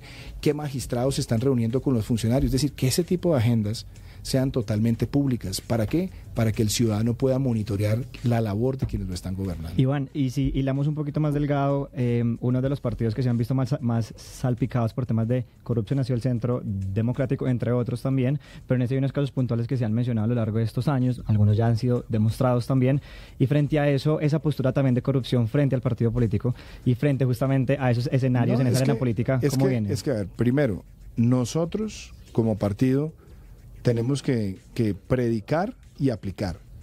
Entonces, si no vemos actos de corrupción en el partido, pues tenemos que pedir que se sancionen. Esa es nuestra responsabilidad. Nosotros no estamos agazapados, eludiendo responsabilidades. Cuando ha habido acusaciones al partido las hemos enfrentado. Cuando se han presentado casos de profunda injusticia también los hemos denunciado. Y cuando hemos visto actuaciones reprochables de los miembros del partido, no solamente las hemos denunciado, sino que hemos actuado como colectividad. O sea, vos te sentís como representado por un partido que al día de hoy que ha estado salpicado por casos puntuales como el de Odebrecht, como el que se tuvo también en su momento con Álvaro Uribe, los que se han tenido actualmente. Pero seamos puntuales, digamos, para no dejar las cosas así. Vamos puntualmente. Por ejemplo, el caso de Odebrecht, la Procuraduría continúa afirmando pues que esto pasó, hay unos dineros que ingresaron en forma de especie a la campaña de Oscar Iván Zuluaga para financiar y para ajustar un nuevo plan de diseño para la segunda vuelta. Igual que la campaña Santos. Igual que la campaña Santos, que pasó lo mismo. ¿Cómo hacemos? Primero, pues para hacer que esto realmente se esclarezca de la mejor forma y no salir a celebrar como pues es lo que ha pasado, porque solamente una instancia que es el Consejo Nacional Electoral dio un dictamen, pero la Procuraduría sigue insistiendo y diciendo esto es diferente. Pues a ver, es que vamos por la secuencia. El Consejo Nacional Electoral hizo una valoración y tomó una decisión. Esa decisión fue contestada por la Procuraduría. ¿Qué tiene que hacer ahora el Consejo Nacional Electoral? Atender el llamado a la Procuraduría, hacer una revisión de lo que la Procuraduría está diciendo y pronunciarse. Nosotros lo que hemos estado diciendo es que se cumplan todas las instancias y que además las personas que han sido señaladas o las estructuras que han sido señaladas pues también que lo resuelvan. Yo creo que ya hubo un fallo, un primer fallo, ahora viene lo que reclamó la Procuraduría y hoy el deber que tiene el Consejo Nacional Electoral es absolver esas preguntas que le hicieron y esas observaciones que le hicieron, pero en ningún momento nosotros hemos estado eludiendo ninguna responsabilidad. Al contrario, como partido lo que hemos hecho es salir de frente, pronunciarnos cuando nos tenemos que pronunciar y tratar siempre de dar estos debates como debe ser, con la verdad. Ya que hablamos de este caso, en su campaña puntual, ¿cómo va a ser para que dineros de empresas privadas no entren, lo cual es ilegal además en este país, no entra a su campaña, que después misteriosamente terminen siendo beneficiadas en su gobierno? A ver, primero, si usted me pregunta cuáles son las normas que yo quiero implementar cuando ya nosotros podamos tener una estructura financiera, son las siguientes. Primero, cero, porque además es cumplir la ley, cero donaciones corporativas, todas personas naturales. Segundo, que nosotros tengamos y defendamos el principio de la cuenta única, una sola cuenta. Tercero, ponerle límites inclusive mucho más severos a las contribuciones individuales. Y yo quiero incorporar además la firmada de un acta, que todo contribuyente a la campaña se compromete a que al momento de hacer ese aporte, eso no le da ningún derecho a solicitar ningún tipo de beneficio, reunión, etcétera, en un eventual gobierno de Iván Duque. ¿Y entonces cómo va a ser? ¿No le va a llegar plata? Pues tenemos que darnos esa batalla. Es que yo le voy a decir una cosa, cuando uno se mete en esto, si se va a meter a hacer las cosas, las tiene que hacer sin hipocresía, claro, Esteban. Por eso me llama la atención. ¿Usted es consciente que todo el mundo tiene un interés y que nadie le va Soy consciente. Nadie dona la plata a la política porque sí? Soy consciente, pero ¿sabe una cosa? Esa es la única forma de cambiar el chip. Y uno tiene que estar dispuesto a tomar decisiones así. ¿Y usted cree que sus copartidarios van a estar de acuerdo? Yo no sé si estén o no estén de acuerdo. Lo que sí sé es lo que yo espero que sea una campaña honorable, transparente y que siente una especie de paradigma en lo que deben ser el financiamiento de las campañas. Inclusive me gustaría tratar de implementar, hay que ver cómo la tecnología nos lo permite, para semanalmente estar presentando públicamente el registro de donantes y tratar de fomentar mucho más las pequeñas donaciones de ciudadanos, que es una forma de generar mucha más participación y conciencia de lo que deben ser las campañas políticas hacia el futuro. Son las 11 de la noche, 36 minutos. Le tenemos más música de la que le gusta. Oiga esto.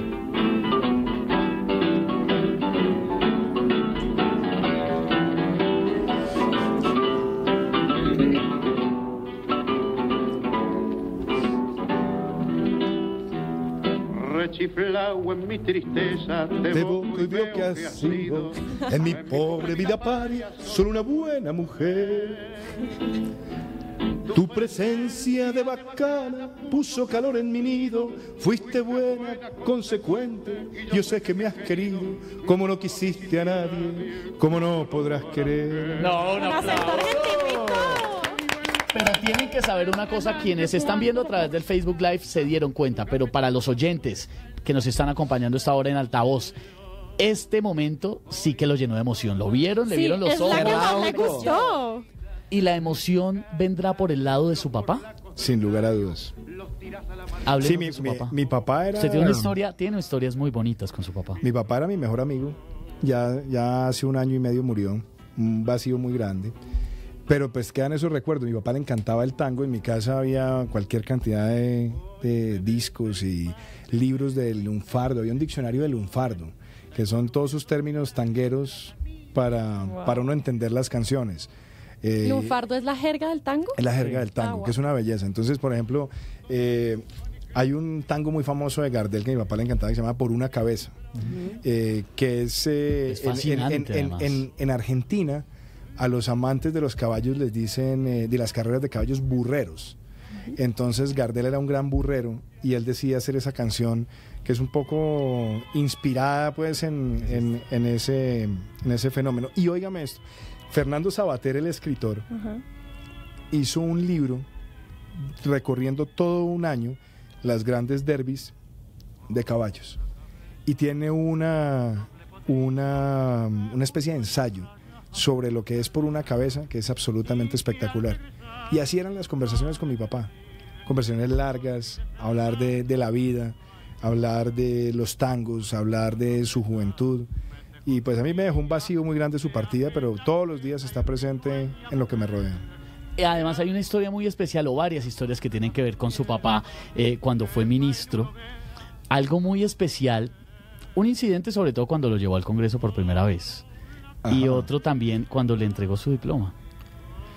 Sí, bueno, en el año 84 mi papá era ministro de Desarrollo y yo no debería decir esto porque pobre niño, pero a mí me encantaban los discursos. Y entonces mi abuela, venía de ahí. Y entonces mi abuela me había regalado los acetatos de los discursos de Gaitán. Wow. Y mi abuela me hablaba de Olaya Herrera, de Alberto Lleras y de Laureano Gómez. Se la pasaba hablándome de esa época de los años 40 y 50. Entonces un día le dije a mi papá, papá, por favor, lléveme un día al Congreso, a conocer el Congreso. Pero usted, ¿para qué quiere allá? ¿Cuántos años? Yo tendría por ahí 7 u 8 años. Es porque tenemos la fotografía y la vamos a poner en un momento en las redes sociales. Póngala, porque entonces el cuento es que en esa época eran muy rígidas las normas y usted no podía entrar al recinto si no tenía corbata. Entonces mi mamá consiguió una corbata y me mandaron al Congreso con mi papá con la corbata. Entonces yo llegué y estaba era como una de las hileras donde estaban las curules. Y mi papá me dijo, siéntese ahí. Entonces me senté. Él se sentó en una curul. Y entonces llegó un fotógrafo del Siglo y tomó una foto. Y esa foto salió en la portada del Siglo el otro día que decía, senador por media hora. Entonces esa foto la tengo yo en la oficina para recordar mucho ese día. Por ese lado. Otra, con el exministro Iván Duque Escobar, su papá, muy bonita, con la entrega del diploma. Cuando yo me gradué de abogado en la Sergio Arboleda, yo había hecho además la primera tesis que se hizo en la universidad sobre el Sistema Interamericano de Derechos Humanos. Es la primera tesis que hizo sobre derechos humanos, la hice yo. Entonces me tocó sustentarla y eso era una ceremonia muy bonita porque era en la casa del rector. El rector tenía una casa en la universidad. Tenemos la foto también. Y entonces, la vamos a compartir en las redes sociales. Entonces en esa sustentación, porque hacían preguntas y tal, me fue bien y tal. Y entonces el rector cogió el diploma y me lo iba a entregar como era el protocolo. Y de pronto el rector le pasó el diploma a mi papá y le dijo, Iván, entréguele usted el diploma a su hijo. Ah, qué belleza. Y les debo decir, eso estaba tan fuera de cualquier expectativa que yo no aguanté y se me salieron las lágrimas de la emoción de ver a mi papá entregarme el diploma. Qué entonces lindo. Pues son recuerdos y también está esa foto por ahí en la oficina colgada. ¿Ya de dónde están sacando las fotos? Bueno. Inteligencia. Momentos muy emocionantes en su vida y por eso es que le encanta el tango, ¿no? Sí, me encanta. Y además, ese primer tango que ustedes pusieron, que se llama Mano a Mano, realmente es mi tango favorito porque yo creo que es el tango por excelencia de la tusa.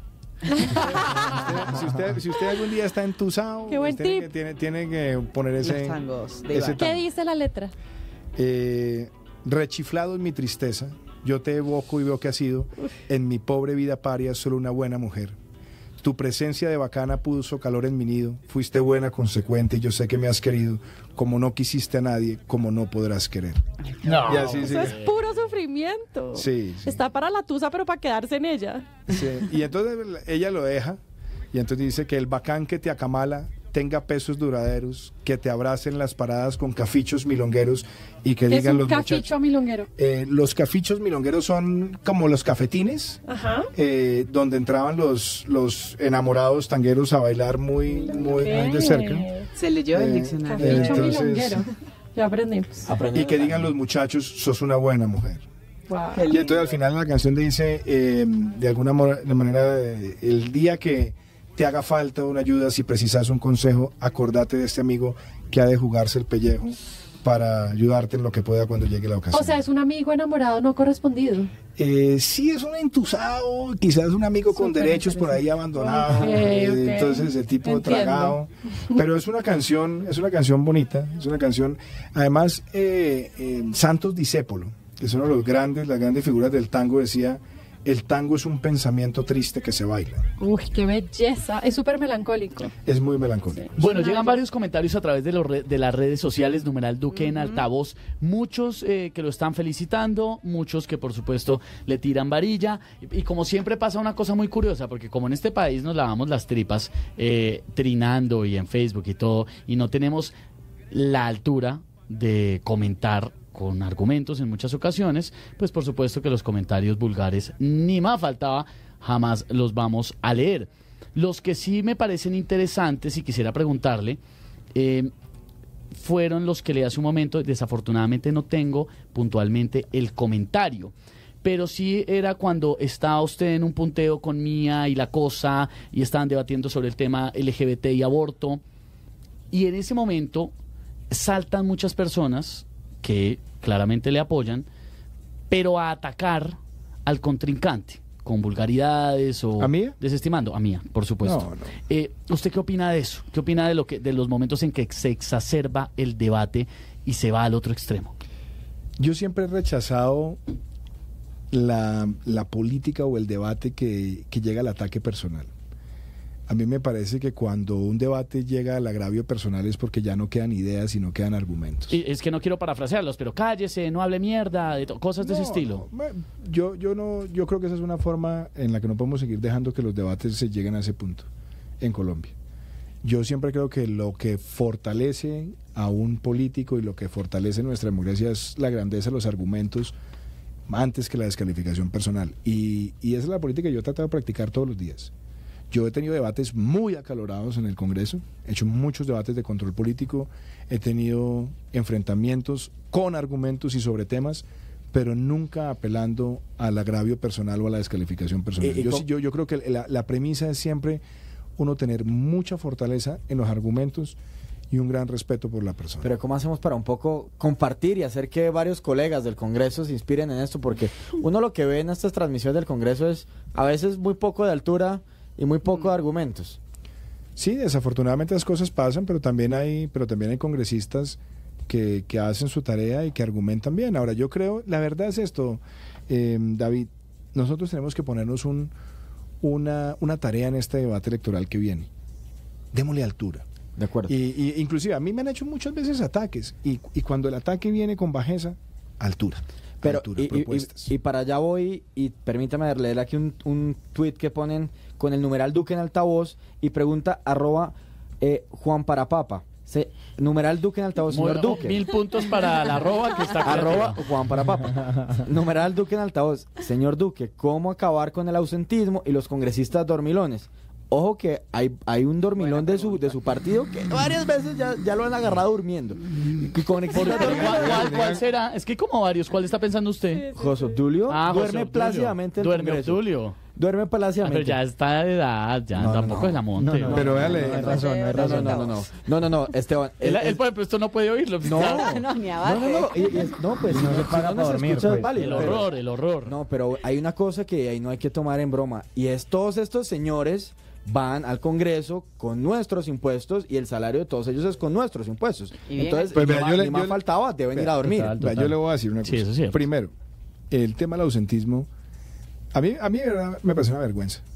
Y se lo digo por una idea muy clara. Mucha gente me dice, ay, pero es que ustedes en el Centro Democrático, ¿cómo son de juiciosos? Llegan de primeros, se van de últimos. Para mí eso es simplemente la premisa básica. Es que si yo estoy cumpliendo una tarea, eso es lo que yo tengo que hacer, estar en las sesiones, participar en las deliberaciones. Entonces para mí eso no es... Por eso pagan. Sí, para eso es que estamos allá. Claro. Entonces, ¿qué creo yo? Ahí también depende del liderazgo que tenga la mesa directiva. Si usted está en la mesa directiva y hace cumplir el reglamento está para que el ausentismo no se premie. Y usted aplíquelo con rigor, que es exactamente lo mismo que cuando usted está de profesor y entonces llega el estudiante maquetón y dice, no, profe, vea, no me ponga falla, y entonces usted empieza simplemente a no cumplir las reglas por quedar de bacán, entonces lo que termina es dando un pésimo ejemplo. O sea, ¿usted cree que Cepeda y Lara están blanditos en ese tema? Pues yo creo, la verdad yo creo que se podría hacer mucho más en materia de reglamentos, sobre todo en esas materias, y me parece que la sociedad ganaría mucho más. Frente al otro tema, yo le voy a decir lo siguiente.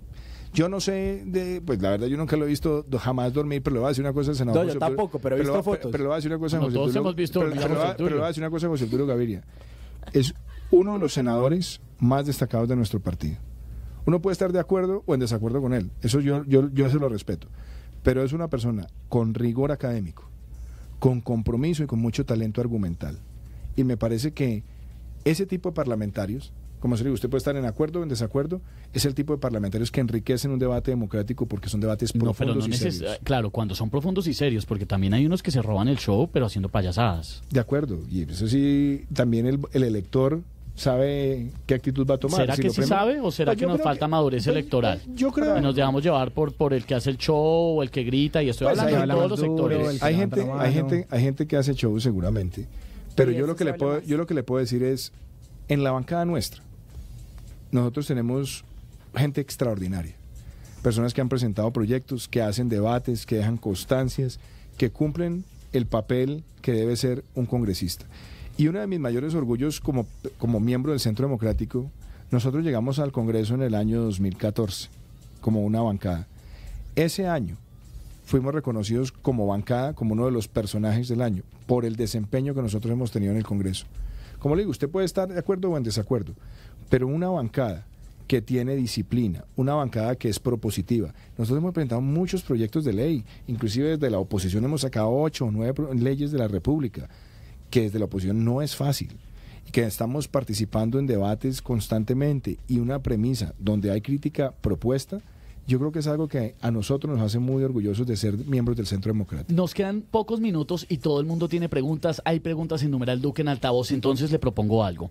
Vamos a hacer una ronda de preguntas con respuestas rápidas. Le tengo una campanita que está acá, entonces cuando suene la campana es para decirle muy amablemente pues que para que nos quepan muchas preguntas ya estamos corticos y usted cierra la idea. Parece que a los políticos hay que atajarlos. Sí. Vamos a ver. ¿Le parece? Sí, no va a arrancar. Voy a ser corto, porque ahí ya sale algún político. No, ya sabe uno que se fueron a plenaria hasta la 1 de la mañana. Bueno, 11:50, arranquemos. Steph. Perfecto. ¿Qué vamos a hacer con Venezuela si llegas a ser presidente? Tenemos que denunciar la dictadura, tenemos que buscar la cooperación de los países para los flujos migratorios y tenemos que buscar que haya una democracia viva en Venezuela. Aquí estamos, con numeral Duque en altavoz, @penalitico. Oye, están bien creativos. Pero chévere. Sí, @penalitico. ¿Qué opina de la controvertida campaña de su copartidaria sobre callar a los bravucones inconsistentes? Ay, sí, meterle cita aislante en la jeta al contradictor. Lo dije públicamente, no compartí esa campaña. Qué horror. ¿Fue desacertada? Sí, no la compartí para nada. Kevin Bustamante nos dice a través de numeral Duque en altavoz, ¿qué piensa hacer o qué opina acerca de los líos en los que se han vuelto Arias, el Centro Democrático? ¿Qué planes tiene para evitar que líos como estos no vuelvan a pasar? Pues hombre, a mí me duele que una persona como Andrés Felipe Arias, que no se robó un peso, que además hizo un convenio con un organismo internacional, le hayan aplicado una sanción de 17 años de prisión. Y acá vemos que los criminales de lesa humanidad les abren el camino para llegar al Congreso. Pero ¿por qué siempre mezclamos, digamos, una cosa con la otra? ¿Estamos desconociendo la plata que se repartió en Agroingreso Seguro? Si usted mira la repartición de los recursos de Agroingreso Seguro, los proyectos controversiales son menos del 1% de los proyectos. Y sería muy bueno revisar todos esos proyectos productivos que tanto beneficiaron a otras regiones. Le cuento una cosa rápidamente. Antonio Navarro, del Partido Verde, gobernador en ese momento de Nariño, fue una de las personas que fue ante la Corte a destacar el beneficio que tuvo Agroingreso Seguro en su departamento para los pequeños productores. Iván, hilando delgadito, pero bien concreto, ¿cuál es la postura que tenés vos frente a la educación con respecto al país que está entregando el presidente actual, a la salud y al empleo? Si quieres con alguno de los tres. Que son a ver, entonces salud, empleo y qué más. Salud, empleo y educación. Me encanta porque Santi primero demora un rato bien largo para hacerle la pregunta, para decirle y manda el sablazo. Y manda 3. No, veas, educación, rápidamente, la propuesta nuestra está primero cimentada en un niño con hambre no aprende, necesitamos fortalecer los programas de nutrición para la población vulnerable. Segundo, educación preescolar, hacer un énfasis grande, tratar de construir 1000 preescolares en los próximos 4 años en zonas vulnerables. Tercero, defender la jornada única, esa jornada única con doble alimentación. Cuarto, que nosotros tengamos en los 3 últimos años la doble titulación, título de bachiller académico, título de técnico. Quinto, fortalecer el currículo, comparar ciencias, matemáticas y lenguajes y tener formación creativa, cultural y deportiva, y ampliar muchísimo más la cobertura universitaria, fomentando gratuidad para los más vulnerables y haciendo una gran ampliación de la educación digital. Juan Esteban Villamizar le dice con numeral Duque en altavoz, ¿qué piensa o qué opina sobre lo que dijo Fernando Londoño, que desconfía tanto de usted? Yo tengo mucho respeto por el doctor Londoño. Pero el poco por usted. Pues yo no sé qué grado de respeto tenga usted o lo no ha tenga, oído. pero lo que sí le voy a decir, yo no reconozco enemigos en el Centro Democrático. Pero usted ha oído cómo se expresa de usted. Yo hace mucho tiempo no lo oigo, pero vuelvo y le digo con total claridad, no reconozco enemigos en el Centro Democrático. O sea, le resbala. No reconozco enemigos en el Centro Democrático. Otra pregunta, amigo. Sí. Siguiente pregunta, amigo periodista. El Centro Democrático todos aprenden rápido. Que siga el helicóptero. Ahí se aprende, listo. Bueno, yo te quería preguntar que supuestamente no hemos hablado de economía, hablamos de la economía naranja. Perdón, Stephanie, discúlpeme, que es que acá está un audio para que se deleite, Iván. Secta en el sentido, dicha en el peor de los sentidos, ¿no? En el sentido de fanáticos de un rebaño que no piensa, de un rebaño que no tiene ideas y que sigue al monje, y el monje se llama Álvaro Uribe Vélez, que es a quien Iván Duque le debe todo, cualquier cosa que sea en la vida Iván Duque, y cada uno tendrá su propio juicio. Usted le debe todo. Siempre nos ha Eso dice como decía mi padre, y es parte del rebaño. Inteligentón. Y eso puede ser, y otros dirán que es, pero en todo caso, lo que sea, Iván Duque se lo debe a Álvaro Uribe. Y para Iván Duque, Álvaro Uribe es el monje que comanda una secta, que quede claro, y eso es perfectamente respetable, y es la libertad de opinión que hay en Colombia. Lo que pasa es que uno no puede ser uribista de pensamiento, uribista de fondo, porque allá hay unos principios filosóficos sobre los cuales se fundó un gobierno del año 2002 a 2010. Es que esto no fue inventado, ni esto fue casualidad, esto fue de fondo. Entonces a nosotros nos parece Álvaro Uribe un gran líder político con grandes ideas. Al señor Iván Duque le parece un monje que conduce un rebaño, es decir, a los de una secta. Así es. Está en su derecho. Esta es una sola de tantas perlas, porque eso se le ha dicho a Monsalvete y de todo y cuanta vaina. Usted puede que no lo haya oído, pero que le han contado, no me diga que no. Mi respuesta a ese ejemplo que usted pone es: pídele aquí al amigo de la cabina que le ponga la rectificación que salió el lunes siguiente a esa declaración. Claro, pero sin embargo usted vio que se le vieron las orejitas al burro de lo que piensa sobre usted. Vuelvo y le digo, yo no reconozco enemigos. Siguiente pregunta, amigo periodista. Bueno, nos preguntan en el numeral Duque en altavoz sobre las empresas B. Sandra Paredes y Camilo Santa, que de hecho ha sido invitado, que por favor nos cuente sobre tu proyecto de las empresas B. Pues para mí las empresas B son una maravilla, son empresas que ¿Qué son? Son empresas que se conciben a sí mismas, no solamente por la utilidad económica, sino por la utilidad que le brindan a la sociedad. Es un movimiento que ha venido tomando fuerza. Hoy en Colombia tenemos un gran número de empresas. Tenemos empresas como Alcahuete, tenemos empresas como María Panela, tenemos empresas, inclusive por ejemplo empresas como Crepes and Waffles, que han decidido también certificarse como empresas B, y hemos decidido sacar adelante una ley para que tengan una vida jurídica, para que el país las pueda conocer y que las podamos incentivar como un mecanismo de fomentar el emprendimiento, y un emprendimiento pensado en el beneficio de la sociedad. Iván, en este momento el país es el segundo más desigual de la región en América Latina, y aunque ha mejorado en temas de pobreza, todavía la brecha entre ricos y pobres es sumamente amplia. ¿Qué opinión le merece esto y cuál es el camino para empezar a cerrar esta brecha? Yo diría, Santiago, que la causa de eso se llama la informalidad. Y lo que nosotros necesitamos en Colombia para generar más equidad es tener más formalización laboral, y eso por supuesto también toca a la juventud, porque tenemos un desempleo juvenil alto. ¿Cómo creo que se puede generar la formalización? ¿Quién formaliza en una sociedad? Un país que tenga más empresas, más expansión empresarial, más inversión. Entonces, parte de los fundamentos que yo quiero ver como presidente de los colombianos para mejorar esos indicadores de equidad y ir generando oportunidades es que tengamos un país donde el Estado le facilite al empresario nacer, expandirse e invertir, y por esa vía fomentar empleos estables y de calidad. Y por supuesto nosotros tenemos que asegurar que la provisión de bienes públicos, como lo que te contaba ahorita la educación, vaya complementado también de un sistema de salud que sobre todo para los más vulnerables tenga elementos de calidad, y donde nosotros también podamos democratizar el acceso a la cultura. 11:57 con numeral Duque en altavoz. Le voy a leer un comentario, pero se lo voy a matizar con salsita, que nos gusta, ¿no? Hágale pues. ¿Cómo le va con Héctor Lavoe? Me gusta. Ponga periódico de ayer. Bueno, busquémosela. Este es el cantante mientras le buscan periódico de ayer. Yo soy el cantante, muy bien. Pero el cantante le cae, ¿no? Le funciona, eso nos demostró esta noche. Bueno, espero que no haya chuloso aquí, que usted lo hayan dicho. No, ni más faltaba. Humbert Campo nos dice con numeral Duque en altavoz: ¿qué impuestos quitaría o disminuiría, perdón? Mire, esa es una gran pregunta porque lo voy a empezar. Le voy a contar una cifra rápida. ¿Traemos a una placa de mármol para que lo graben? No, porque Santos le puso IVA hasta el mármol. Por eso, entonces... Pero, vea, Colombia tiene hoy a nivel nacional cerca de 15 impuestos, pero 5 representan más del 90% del recaudo. Tenemos 22 impuestos de orden departamental y solamente 4 representan más del 90% del ingreso.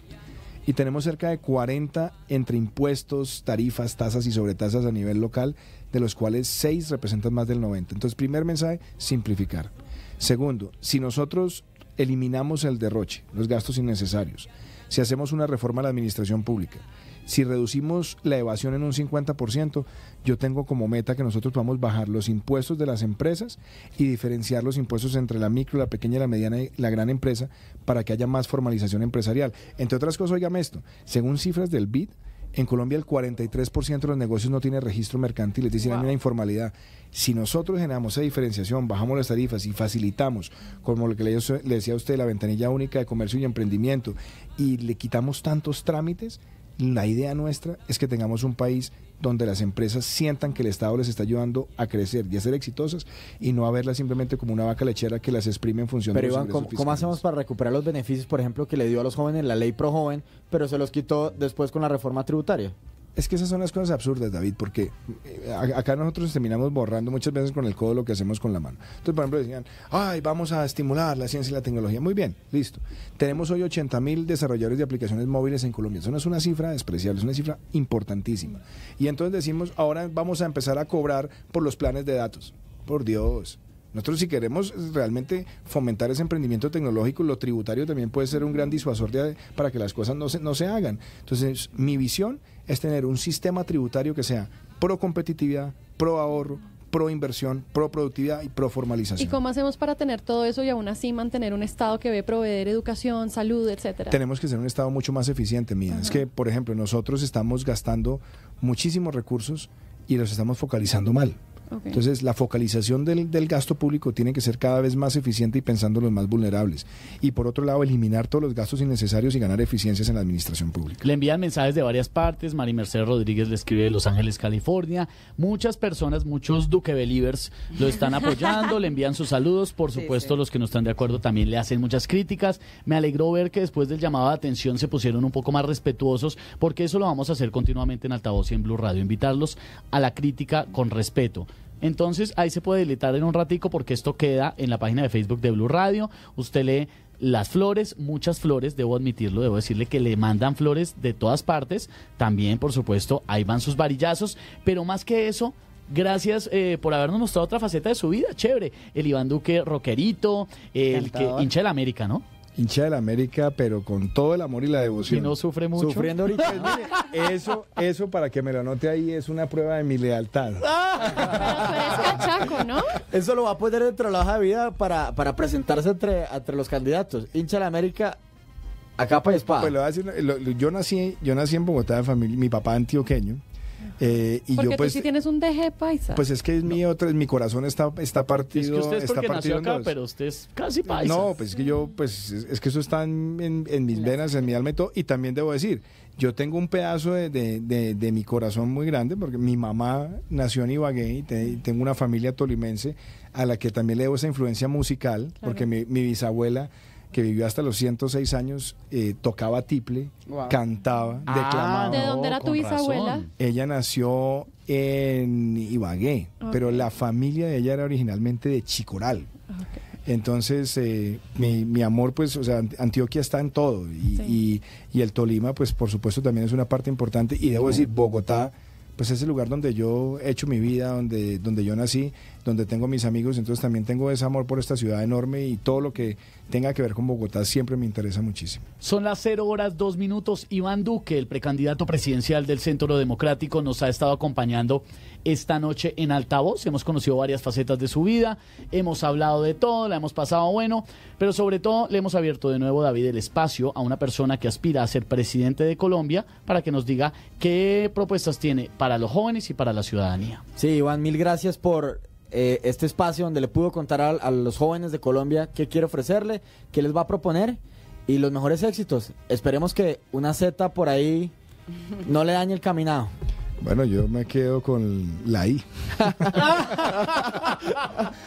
Deje así, Iván, muchas gracias y siempre bienvenido. Vamos a estar muy atentos a ver cómo le va. Muchas gracias a ustedes por esta invitación. La verdad he disfrutado mucho el programa y los quiero felicitar de verdad. Primero por el equipo que tienen acá y espero que esta no sea la última invitación a Altavoz. Así que, claro que no. Siempre bienvenido. Me siguen invitando, que para mí será un placer. Le deseamos éxitos y a ver qué pasa, ¿no? No, los felicito. Y los felicito además por lo que ustedes son profesionalmente. Acá veo que están trabajando en los temas de innovación social, que están trabajando en la promoción de empresas, que están trabajando en fomentar la deliberación de los jóvenes. Así que para adelante. Acá lo recibimos siempre. Gracias. Bueno, son las 0:03. Don Andrés González, ¿dónde anda?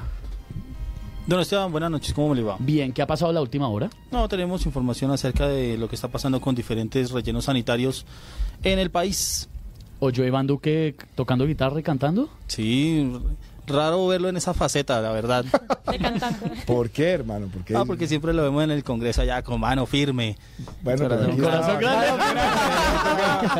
Aquí tocaba con la guitarra firme. Ay, Virgen Santísima. Bueno, los dejamos. Mañana los esperamos como siempre a las 10 de la noche en Altavoz. Chao.